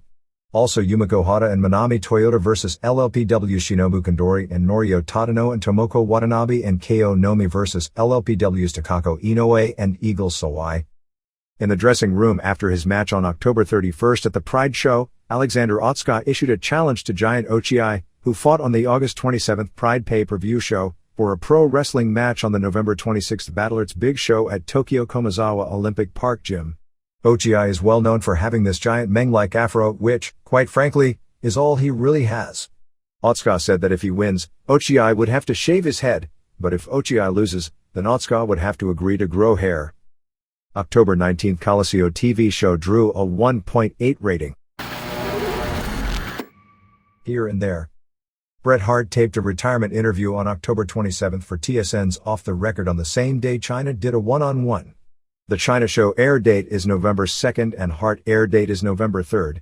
TSN hates the show to have two one-on-ones with wrestling people in the same week and at first scheduled Hart for November 14th, but because of the retirement, understood the situation and moved the show up. Had a chance to read Gary Michael Capetta's book, Body Slams, Memoirs of a Wrestling Pitchman, by the former WWF and WCW longtime ring announcer. The book, published by Little Bro Limited, about the 21-year career of Capetta as one of the most visible ring announcers ever in pro wrestling, is neither the best nor the worst of the current plethora of books on pro wrestling inspired by the current popularity and helped along in getting published by the success of Mick Foley's autobiography. Capetta, who worked most of the 70s for the old WWF and the McMahon family after breaking in on Gorilla Monsoon's local shows in New Jersey, and then earned a six-figure salary in the 80s working for WCW, has a fair perspective of what pro wrestling was and in many ways still is. His representations of the various people he came into contact with, both their character strengths and weaknesses, seemed pretty much right on. The book is more about his journey than it is about what was going on during those times as far as changes in the industry. Within the industry, the book has been criticized somewhat on the grounds Capetta saw his own value as a ring announcer greater than most would see it, but that's par for the course in most autobiographies, and you can't knock anyone for smart negotiating since Capetta was the first $100,000 per year ring announcer in pro wrestling history. And as a criticism goes, that's a lot better than the rampant dishonesty and playing loose with the facts that the majority of pro wrestling books are filled with. The industry itself serves more as a backdrop to his experience as opposed to being an insider telling the story of how pro wrestling changed over 20 years and what it really is like on the inside.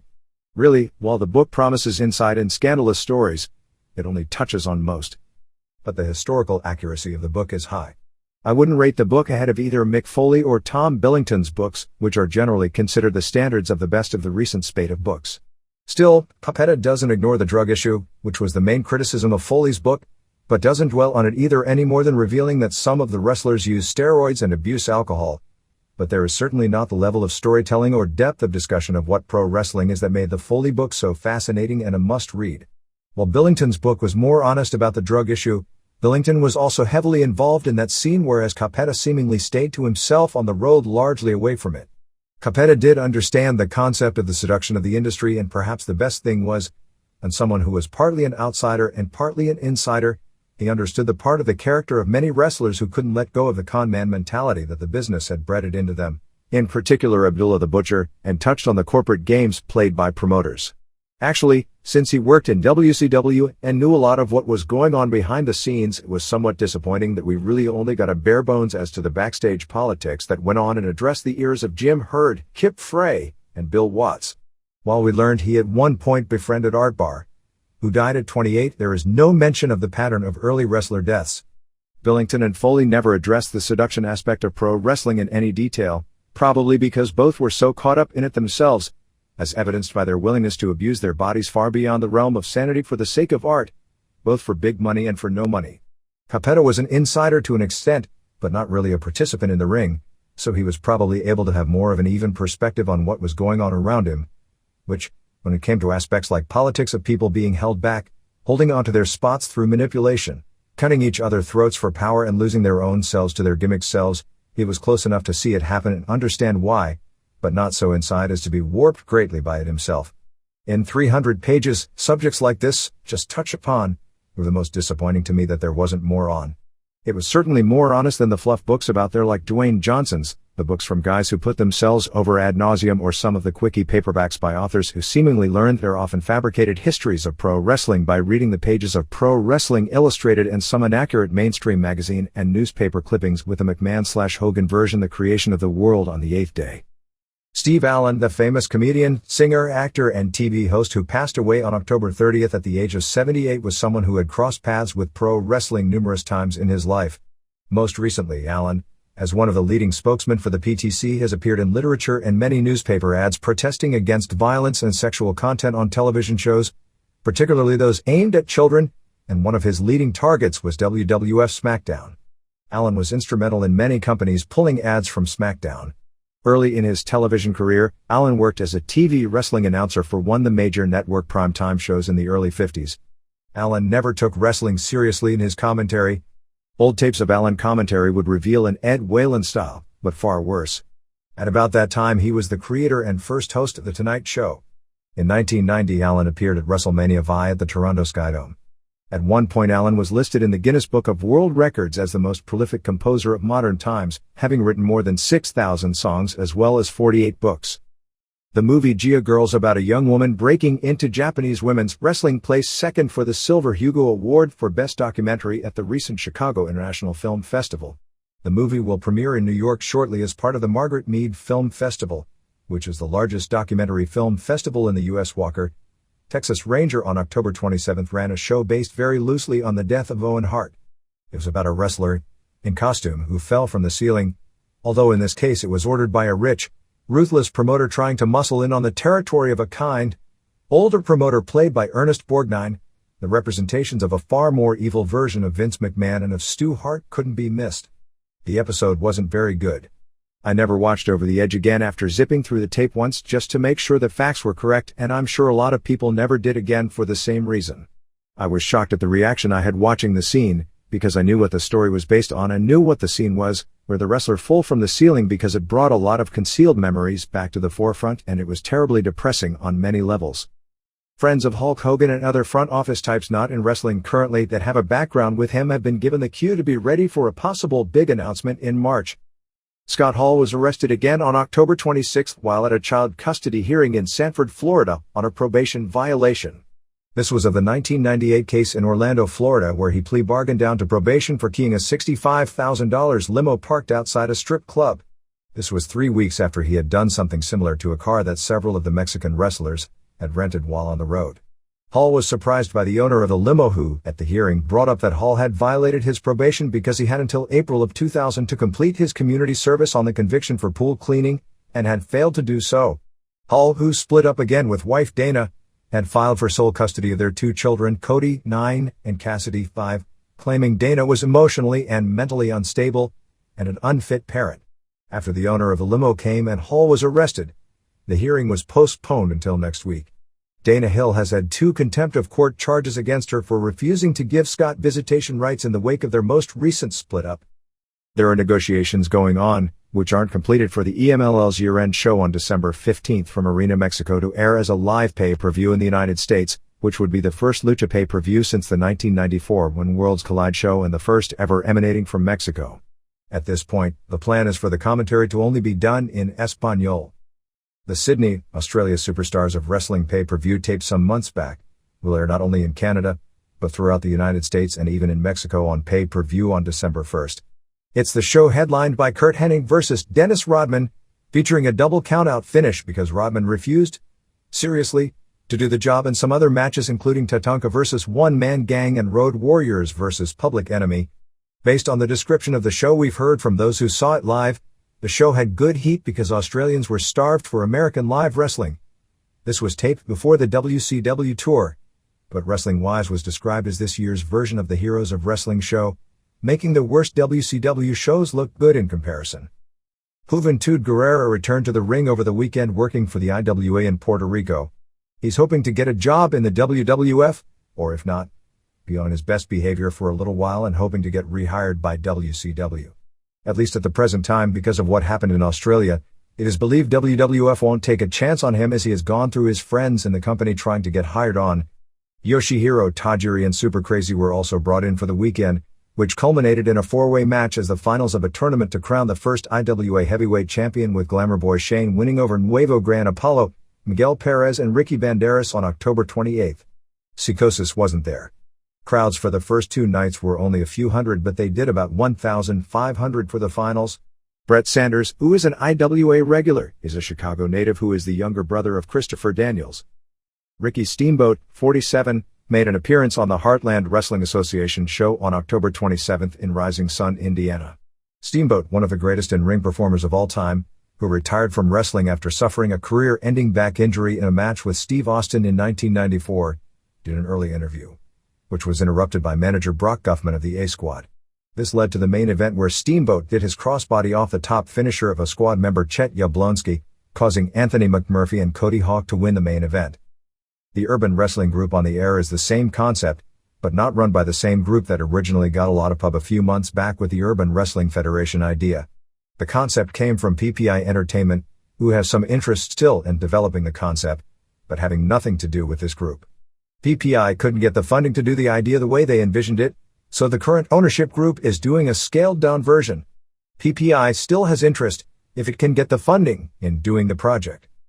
Howard Brody's November 14th show in Tampa will officially be headlined by Mike Rapata vs. Sabu for the NWA title.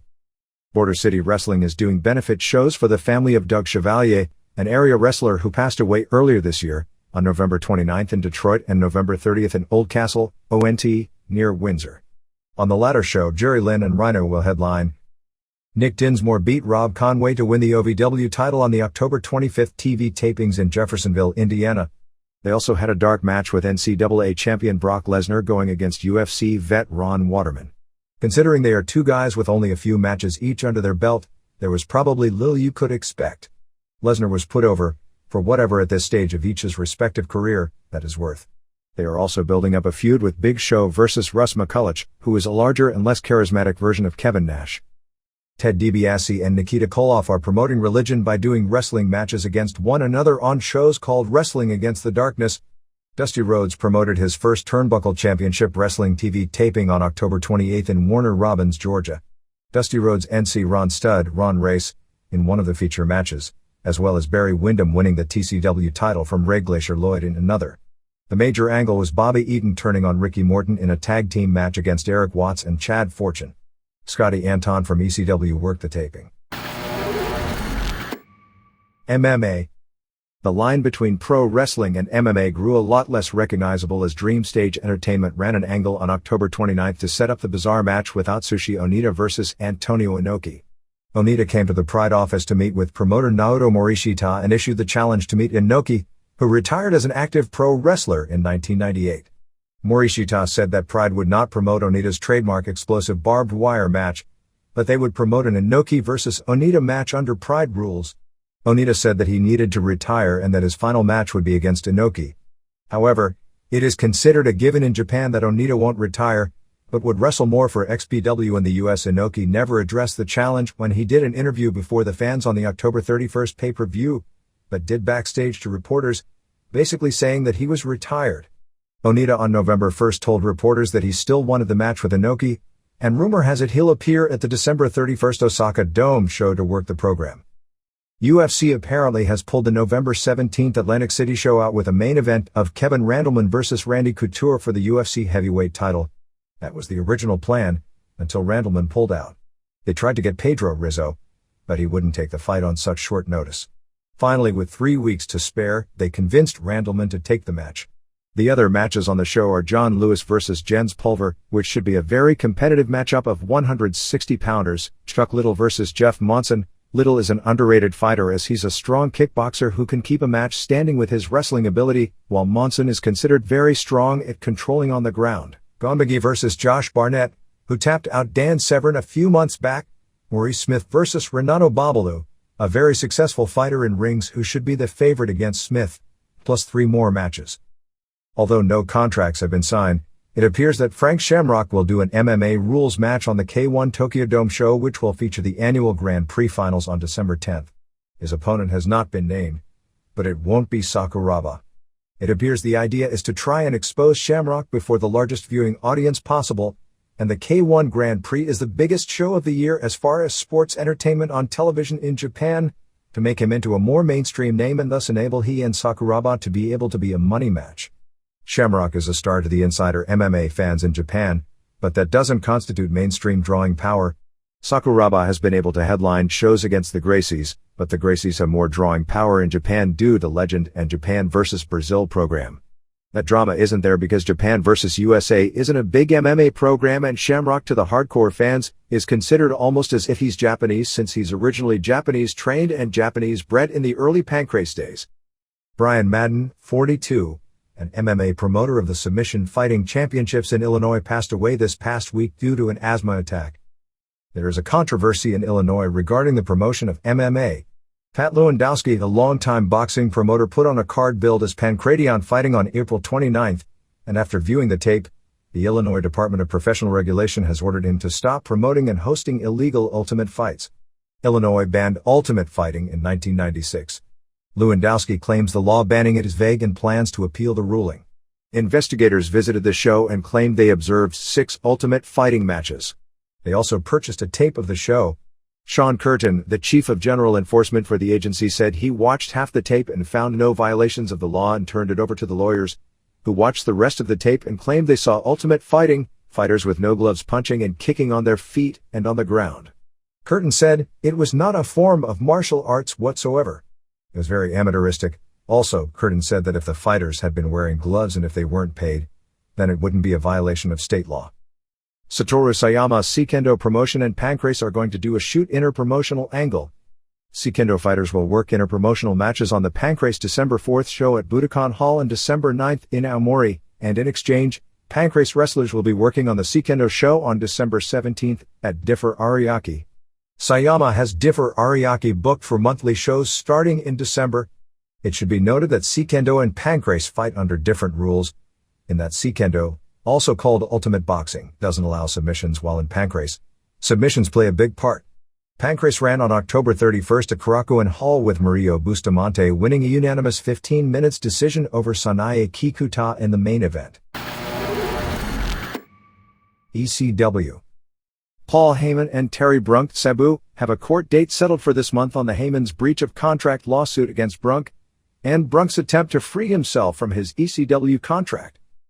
There were no house shows this weekend since the Camden, New Jersey and Allentown, Pennsylvania cards were canceled, so there is nothing until the November 5th pay-per-view from Villa Park, Illinois. At this point there doesn't appear to be anything on the immediate horizon regarding a national TV clearance. Hardcore TV for the weekend was taped in Battle Creek, Michigan, and was a good ECW show, in that the action in the ring was really good, but the trappings are looking more and more low budget by the week. With the announcers not even flying in for the event, the Joel Gertner Open, not done before a live crowd, somehow looks a lot more contrived than when he plays the crowd while doing it. The show opened with a clip of Mahoney putting Protojet through a flaming table. Same thoughts on this as every week. It got a huge pop, and I think to anyone casual tuning in, it makes wrestling seem like a freak show, and the wrestling audience by their reaction look worse than anything any media person could use mere words to write about. Gertner said for the first time that he thought Protojet was hot. Cash beat Money in an excellent match. These are possibly the two most underrated workers in the business and showed it again. Money, Julio De Niro and Chris Hamrick are now called hot commodity.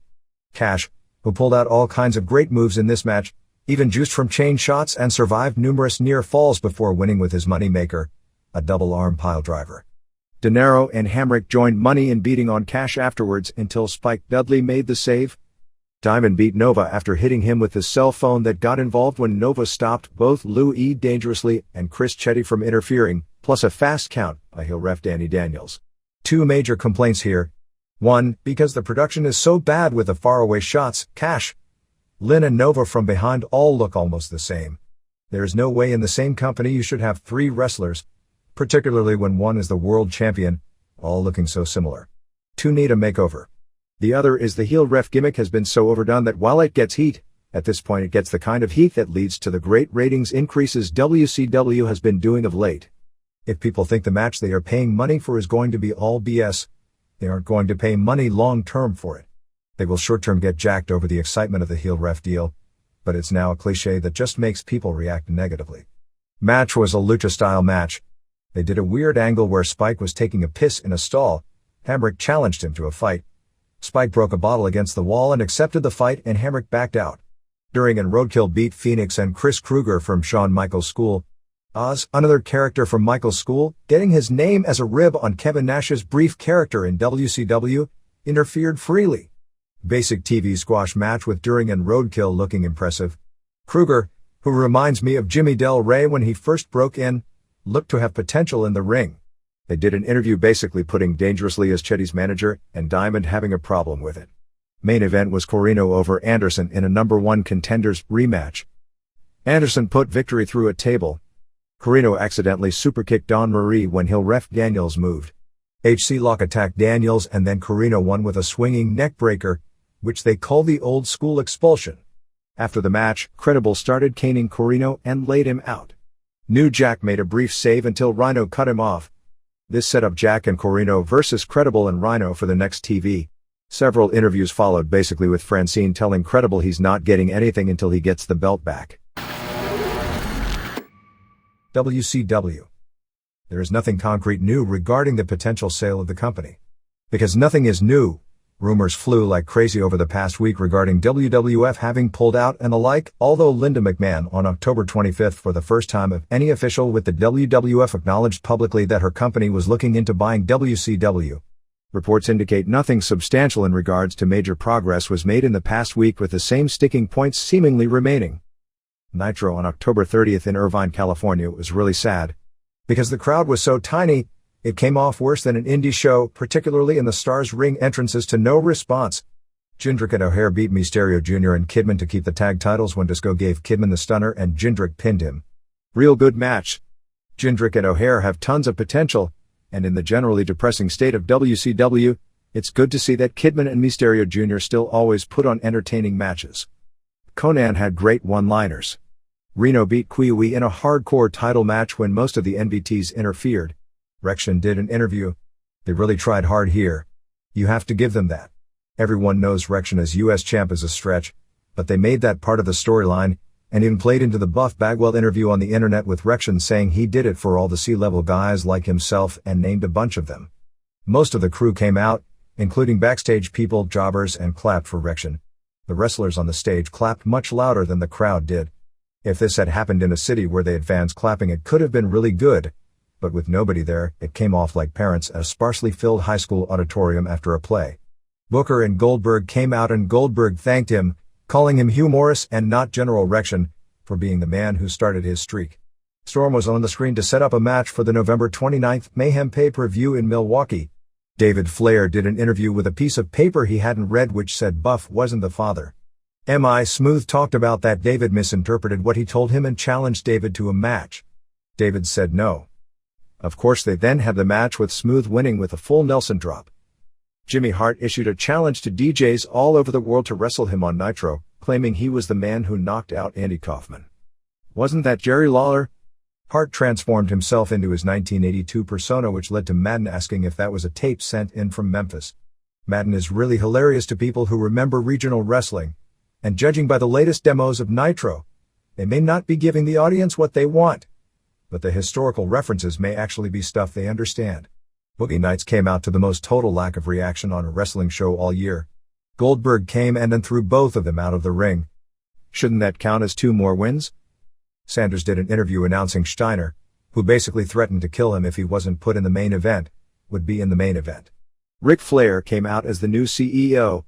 It was just so sad to see a repeat of Rick as the man in charge angle that was such a flop in 1999, with Madden now calling him the greatest wrestler who ever lived, and Flair's latest return getting no pop since there were no fans. It was real important to hit a home run on this interview, but whether it was the scripting or the delivery, or both, it fell far short of the mark, and this was bad because they needed the interview to strongly tell the fans the garbage they've been seeing is over, and by having the interview, and not saying it, they can never tell the fans what needed to be said to disassociate themselves from the recent bad period. Then Jarrett went to confront Flair, but the mic went dead.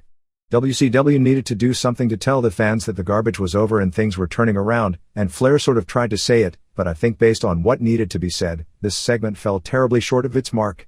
Flair reinstated Luger, who for whatever reason, now looks totally out of place in wrestling, as if he's transplanted from another era even though he actually was on TV a few weeks ago. Seemed to be building Luger up for Goldberg, so Luger wrestled Bagwell and racked him in 142 after a ref bump. Chronic beat Stasiak and Palumbo. Fans chanted for Scott Hall and didn't care one iota about the guys in the ring. Chronic came out and tried to play to the crowd as faces, even though they just turned a few weeks ago. Crowd didn't seem to know or care.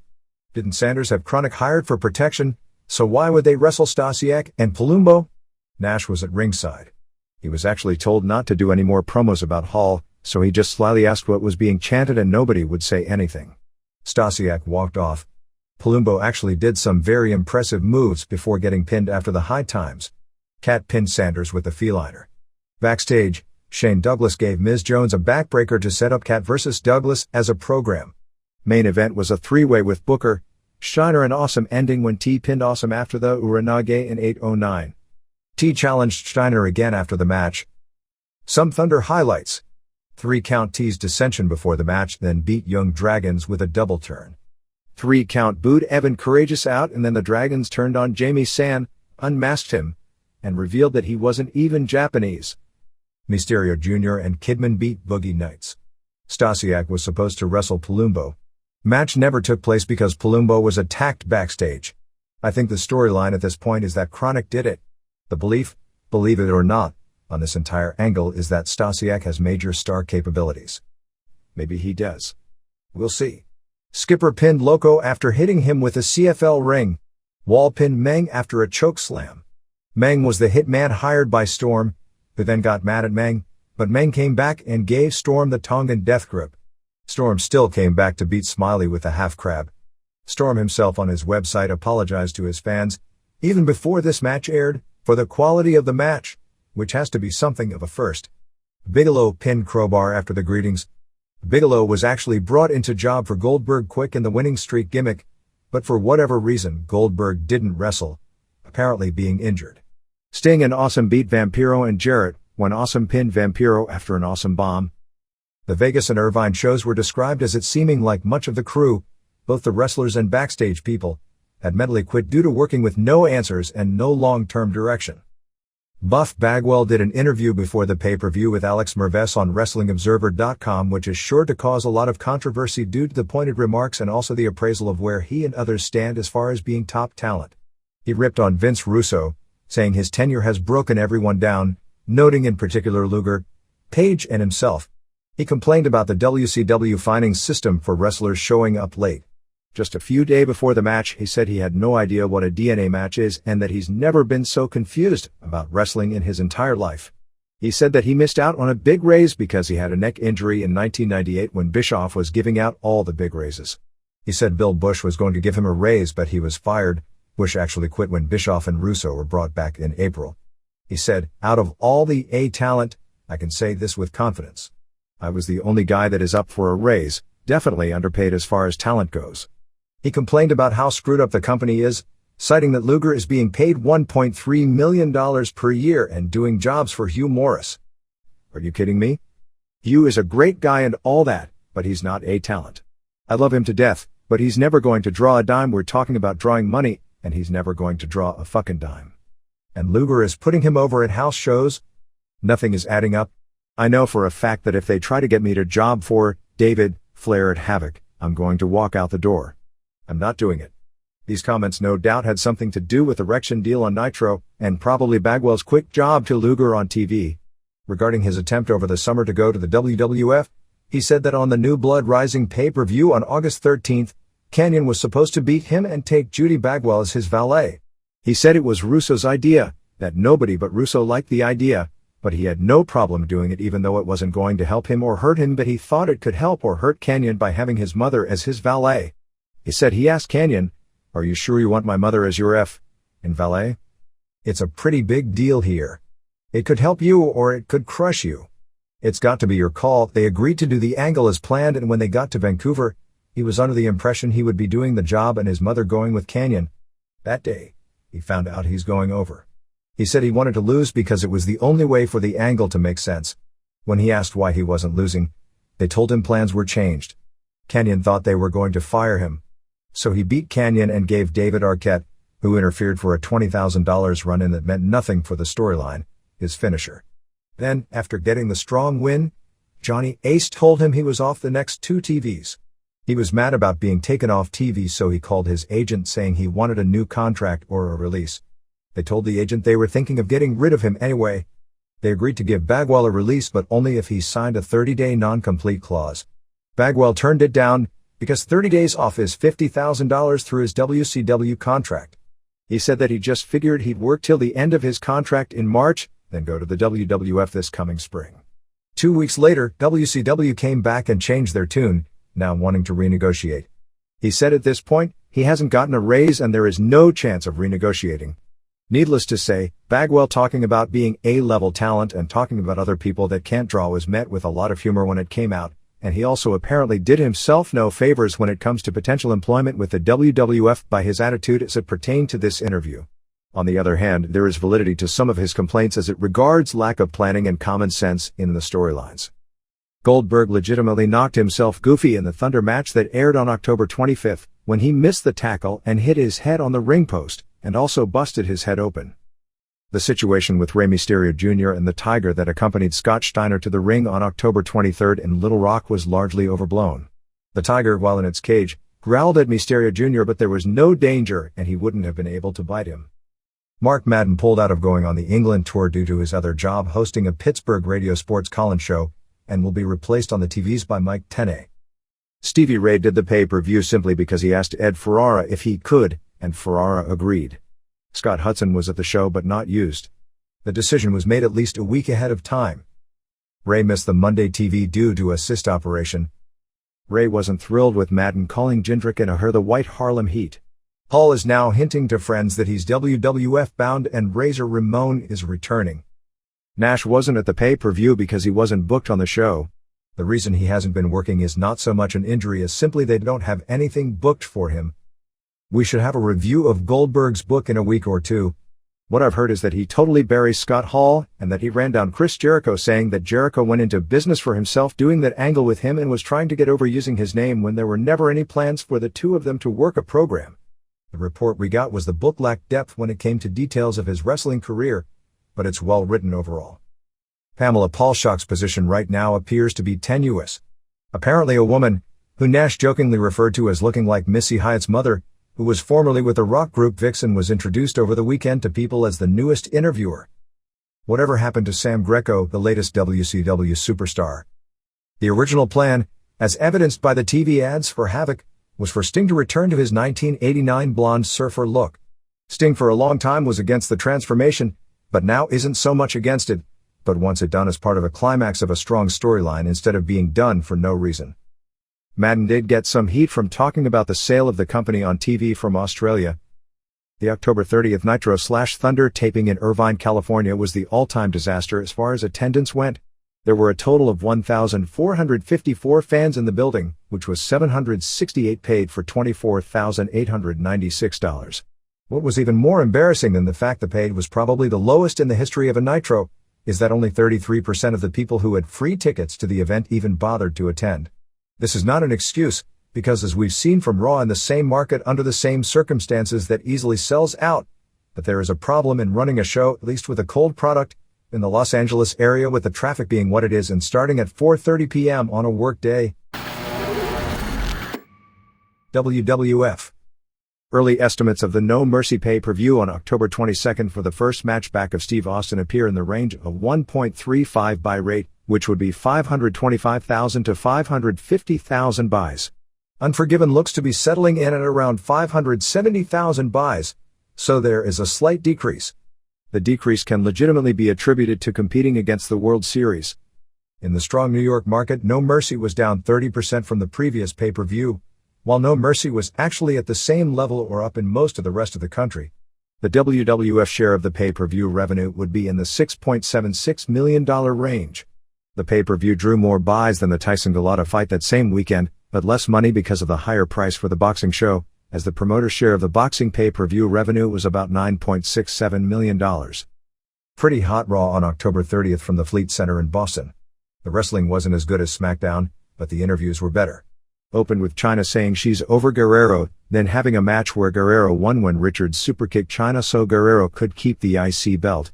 Guerrero was with Kat, dressed as Chyna, and called Kenyette. Great heat for this match, as there was for most of the show. They did a show-long storyline with Ink and Angle. Ink had the night off because it was Edge's birthday and they were doing their Wayne's World, Belle and Ted party on routine while Angle was concerned with Stephanie, who was sick.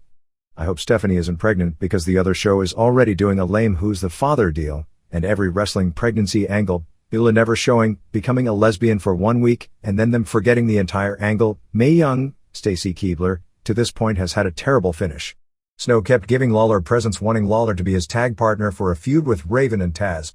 RTC did an interview, mainly Ivory ripping on Lita for her underwear showing, leading to Goodfather and Buchanan and Ivory beating Hardys and Lita when Jeff had given Ivory the swanton, but Richards kicked Jeff and put Ivory on top for the pin. Poor Ivory having to go out there and try to be athletic wearing that long skirt, but she handled it pretty well. Ivory is great in this role. Angle and Triple H told Stephanie she should leave for her own good, but she wanted to stay to see the Austin vs. Rikishi cage match. Regal did an interview running down Boston for throwing the Tea Party some 230 years ago. The people in Boston seemed upset about it. Goddamn, it was 230 years ago. I wonder if Russo's ancestors will still be writing lame angles about the 1997 Survivor Series in 227 years. Regal was about to read a list of 127 things that would improve Bostonians' lives, but Undertaker came out and gave him the last ride. It was scary because he lost control of him, but saved Regal from possible serious injury by catching him before dropping him and then giving him the move. Rikishi confronted Rock and asked him if he had his back. During the commercial, Undertaker's motorcycle stalled halfway up the ramp. A bunch of panicked backstage people had to push it back. Rock told Rikishi he wanted nothing to do with him, but agreed he'd have his back. Trish Stratus was backstage redecorating the Acolyte's office with flowers and table coverings. Crash, who was supposed to keep the office as is, got mad and called Test out. Test said he knew that Crash was really Max Mini without the mask. Test pinned Crash in a hardcore match with an elbow onto a garbage can off the top. Blackman was watching, so it appears they're going to Blackman and Crash versus Tanda. Stratus still likes Crash. Inc. were hilarious, doing their ring entrance as well as Triple H's entrance on the kazoo. If you missed this segment, you really missed out with Christian playing the kazoo badly and Edge going, "You think you know me." Austin beat Rikishi in 5-12 in a cage match with a stunner right in the middle. Rikishi bled with the door being slammed on his head. They went out of the cage, explained that this specific cage match could only end via pinfall. The ease in which they got out basically exposed the usual out-the-door finish that to me has run its course in wrestling anyway, because it just leads to cages being just another gimmick to lead to a fluke ending. Austin, in his first extended attempt to do a match on TV in the ring, didn't look as good as before his injury. Stephanie got to see the match and left. Triple H was acting buddy-buddy to Angle, but as soon as Stephanie was gone, he acted mean toward him. Snow presented Lawler with a bunch of copies of the China Playboy as another gift. I think Lawler is going to team with him now. Richards challenged Billy Gunn to a match. If Richards won, he could no longer call himself that vile name Mr. Ass. If Gunn won, then Richards would have to kiss his ass. This was major improvement week for Gunn. Between dropping that outdated haircut, have you ever noticed Billy Gunn always takes Stan Lane's most recent haircut? And in dumping that name, he's going to get some new entrance music, I presume. Luckily people don't think much while watching Raw, because if you sat down and thought about it, if Gunn wins, then he allows Richards to kiss his ass, well, sort of ruining his character. Anyway, Gunn used the famouser, but Guerrero went to hit Gunn with the IC belt, missed by a foot. But folks, that's the finish anyway, and Richards scored the pin. I hope I never hear that song again. Maybe for nostalgia in 2 years they can have a Ass Man concert reunion tour. Triple H asked Foley for a non-title match with Angle. X-Pac was at WWF New York. The new Tory, complete with new body and new hairstyle, showed up and slapped him in the face because after she injured her shoulder, he never called her once. Man, of all people, she should know just how hectic a wrestler's travel schedule is, not to mention that nobody thinks about anyone once they're off TV. She looked unbelievably attractive. Foley did an interview to announce the 2 main events, and introduced Deborah as his lieutenant commissioner. I thought that was Chavo Jr.'s entree to the WWF. She looked like she'd gotten yet another boob job. No mention of her being married to Austin. Kind of a conflict of interest if you ask me. Angle beat Triple H via DQ in 5:49 when Triple H gave Angle a pedigree through the table, then threw down ref Tim White. After the match, he gave another ref the pedigree and clocked Angle with a chair. Inc. ran out as get Triple H over as Edge took a chair and Christian took a pedigree. Rock and Jericho did a very entertaining dual promo where they basically spoofed each other's catchphrases to build up their match. With the Stips, the winner gets a title shot at Angle at SmackDown. Typical WWF pattern match. Ref bump. Visionary falls using their moves, but no ref. Jericho got the walls and a rope break. Rock got the sharpshooter and a rope break. Rikishi came out. Jericho hit the lion salt, but Rikishi had KO'd the second ref.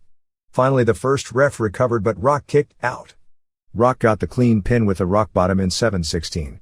After the match, Rikishi shockingly turned on Rock and left him laying, and even sat on him. While Rock was writhing in pain, unable to speak for himself, Rikishi revealed that he lied and that Rock all along was involved in running over Austin and in fact gave him the keys to the car. Rock really is Tonya Harding, and the show went off the air. SmackDown tapings on October 31st in Rochester, New York. On Heat, they started a program with the Hardys vs. RTC, which will also include Lita and Ivory, since Ivory won the women's title later. Dog may have been injured in a match with Regal.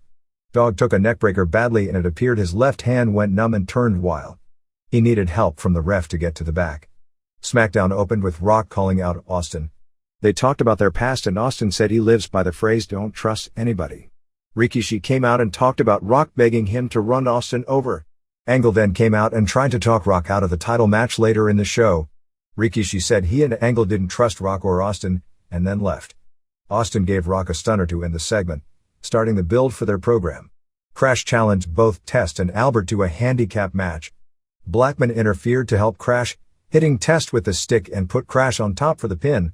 RTC came out with Richards doing an interview telling fans to vote for the candidates who believe in censorship. Undertaker came out.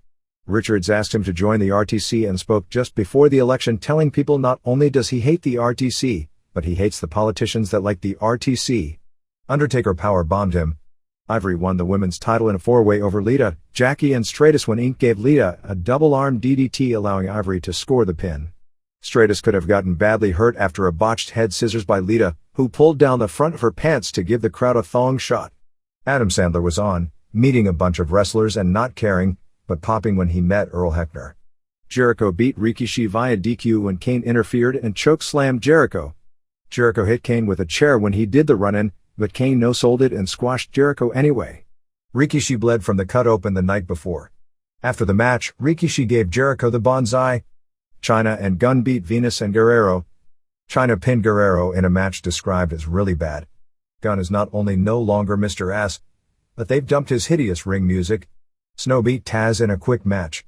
Raven tried to interfere but Lawler stopped him.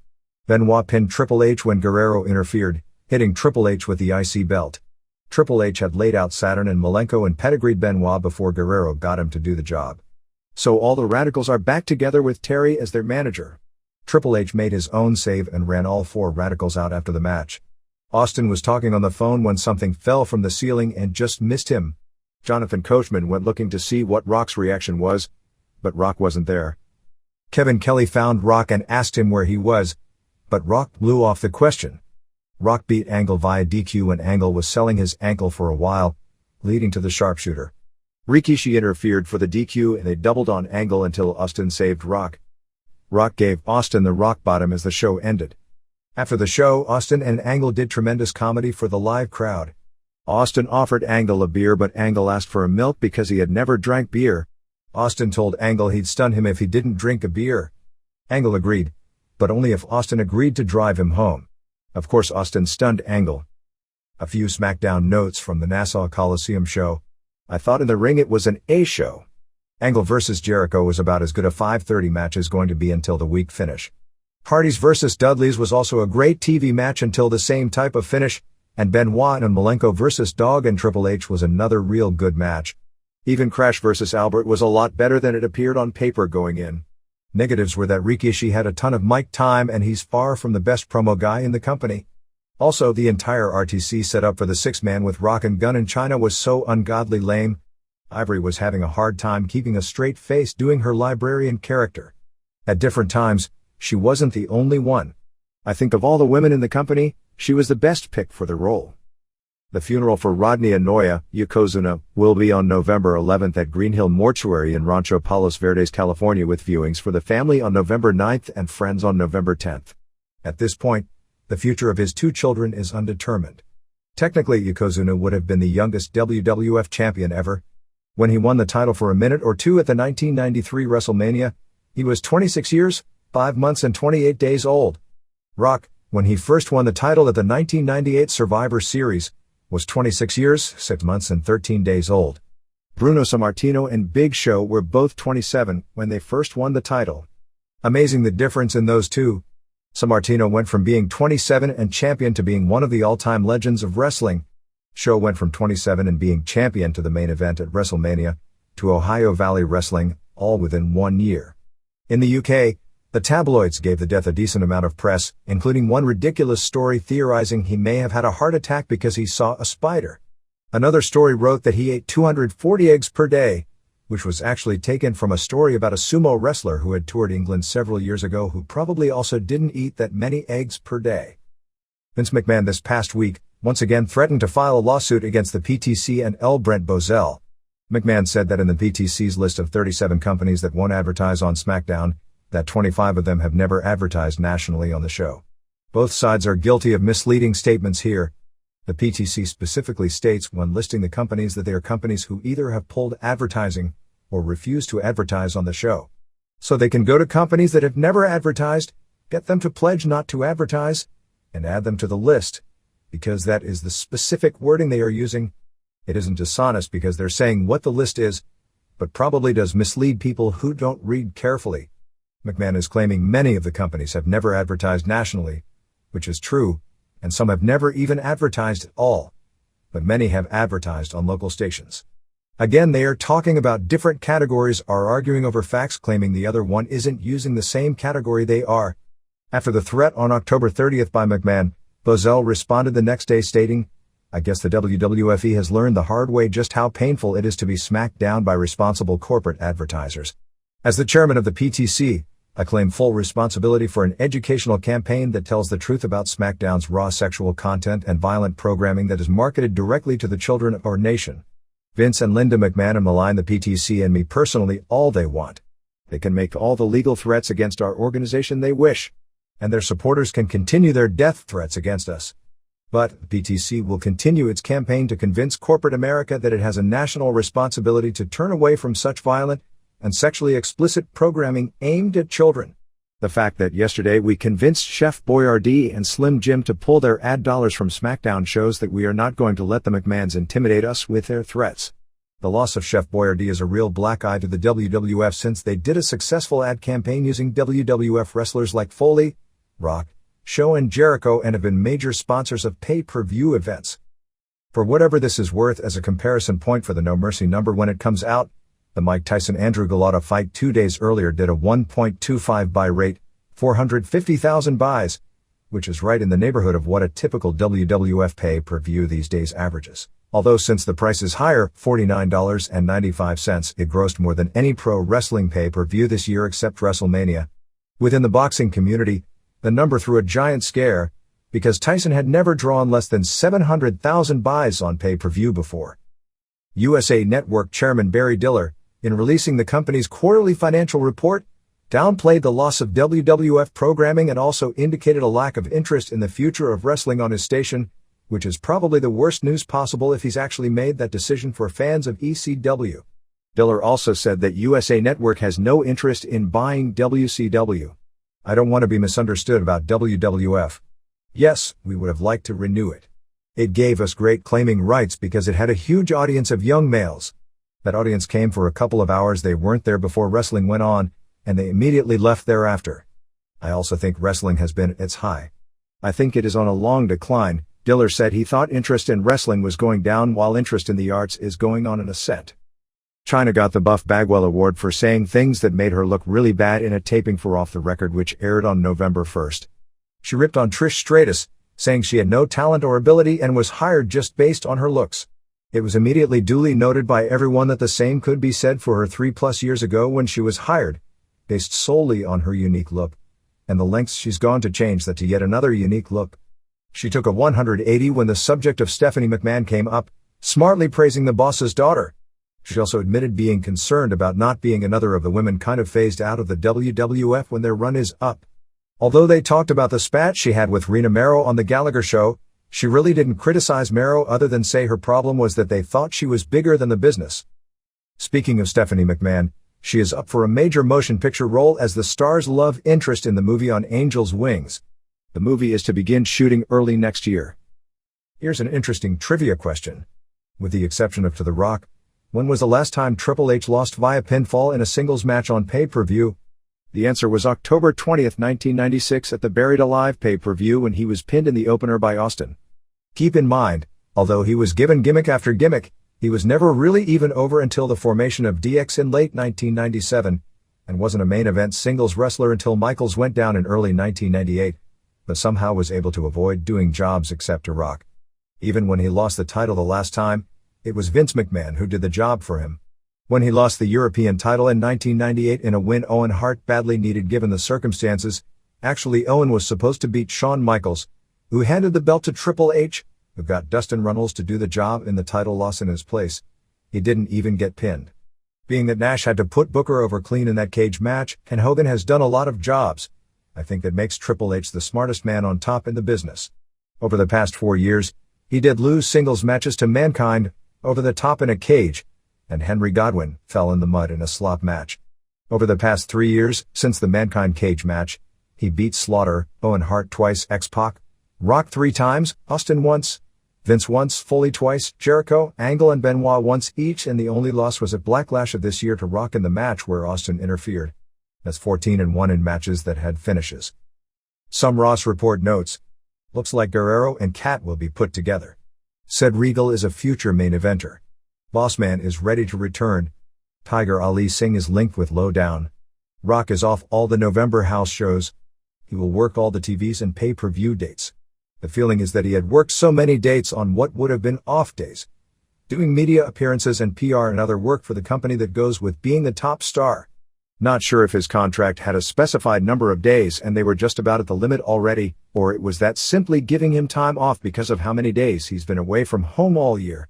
The feeling is the company's depth is the strongest, so if there is a good time for him not to work shows, with Austin and Undertaker both scheduled to work most of the house shows, this was a good time.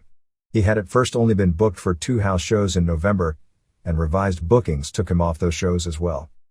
Tori will return with a new hairstyle and a much leaner body.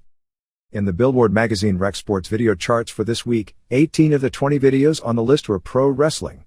WWF had the top 4 with Rock, the People's Champ, Tables, Ladders and Chairs, Eve of Destruction and WWF Divas. ECW had number 5 and number 6 with the censored version outselling the uncensored version, and someone else can try and explain the psychology behind that because it flies in the face of everything Paul Heyman has promoted ECW to be.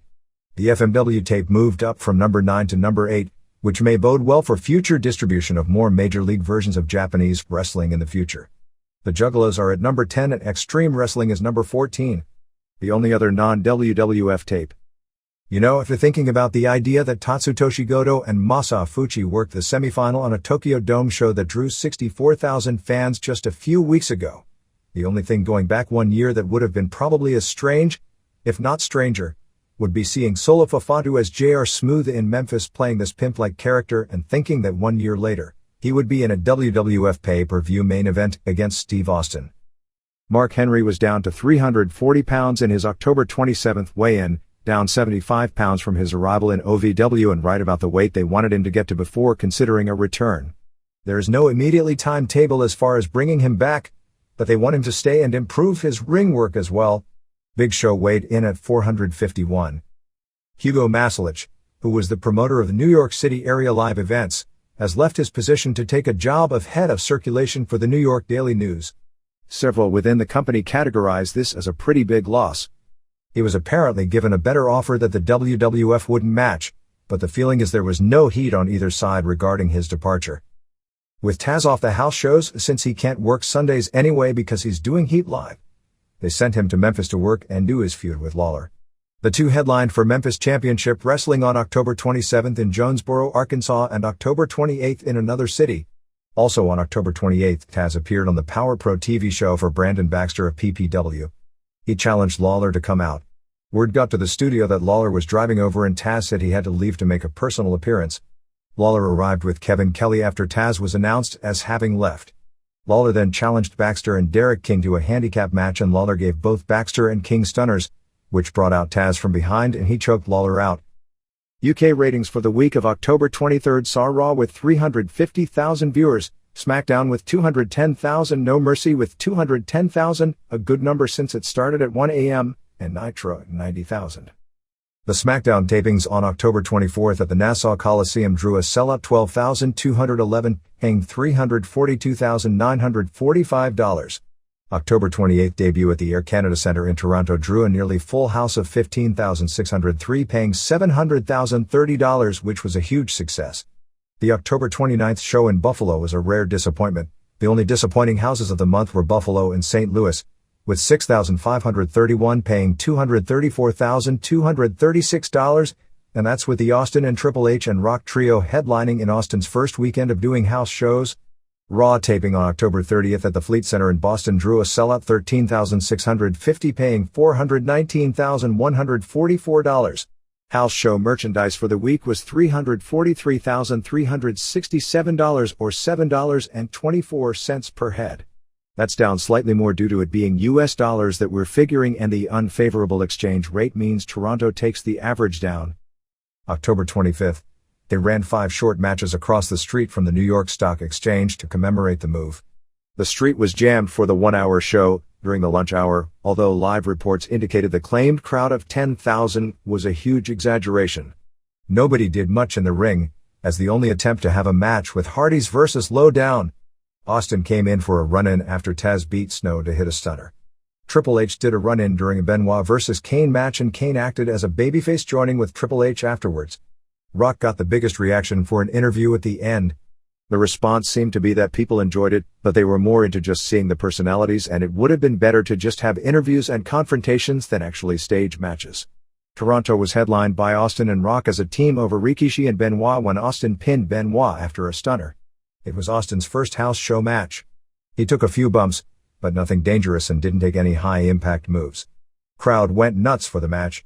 After the match, Saturn and Malenko did run-ins to lay out Rock and Austin until Triple H made the save, and all three did the beer drinking deal for about 10 minutes after the show. Before intermission, they put on the WWF title match, where Angle pinned Triple H due to outside interference from Benoit using a diving headbutt. Everyone is cautious about working with Austin at this point because nobody wants to be the one who possibly could have caused his injury. Most of the tag was Rock versus Benoit, although keeping Austin for the hot tag only makes sense at this point. Austin's pop was much larger than Rock's, but said to be not as large as Bret Hart got in his 2 appearances in the same building. Deborah, who did ring announcing, accidentally called Regal WWF champion. Regal's match with Malenko was said to have been excellent, but with crowd reactions determined based on what is put over on television, and neither of their moves and spots have been put over, crowd didn't react. Guerrero worked his first match back since the injury against Crash. He did the same monkey flip spot that he got hurt on, just to show he could do it. Aside from noticing not being 100% running the ropes, the hamstring injury didn't appear to bother him. In Buffalo, they went with Triple H and Rock and Austin over Angle and Rikishi and Benoit on top, ending when Austin pinned Angle after the stunner. Austin was said to be looking more comfortable in the ring by the show with 2 matches under his belt. The readers' pages. Russo. With the end of Vince Russo's 3rd tenure in WCW now closed, the first ending at the start of the year when he had a spat with those in charge, the second ending when he threw his hissy fit, and this current ending because of an injury, I was wondering if there was anything Russo actually managed to do that was positive in 3 tenures. In my opinion, he did 2 things positive. 1, he established Jeff Jarrett as being able to stand on his own. He didn't need Deborah. While he may not have been main event status, I'd say that he could stand alone or stay at the same level on the card as he could when he and Deborah were together in the WWF. Unfortunately, he hasn't been used as a stand-alone act since the beginning of the summer. He's always being linked with Nash or Steiner, usually as their underling, so I'm not sure if it still holds he can stand on his own. 2, he gave Mike Sanders a chance. Yes, he's pretty green in the ring, but of all the new guys Russo quickly, and too quickly in most cases, brought in, Sanders has the best chance to go far in today's lots of talking version of pro wrestling. Yes, Jindrak and O'Hare do look like they could be like the Hardys, but how many wrestlers are allowed to get over with the fans without talking, regardless of how talented they are in the ring? The Hardys are the exception, not the rule. Michael King. Wrestler deaths. The threat that is killing wrestlers isn't the steroids. It isn't the recreational drugs. It isn't the schedule. It isn't the work style. It isn't the promoters. It's the wrestlers. By placing themselves in the paths of all these other dangers. Even when warned by the examples of others. Even when blocked by authority, scared to think that Vince McMahon and the New York State Athletic Commission really didn't allow Yokozuna to wrestle for his own good, the wrestlers choose to go ahead. For fame. For money. For lack of a better alternative. Choose your own justification. They choose to abuse the drugs, abuse their bodies, go into unsafe working situations, or get in with improper working conditions or coworkers. Both the Hart brothers come to mind for that one. Sure, for many the price of saying no might seem too high. But look at the growing number of tribute stories you've done in the last year and ask yourself, has the price of not saying no gotten even higher? Andrew Bernstein. Destroyer. I can't tell you how much I enjoy the Wrestling Observer.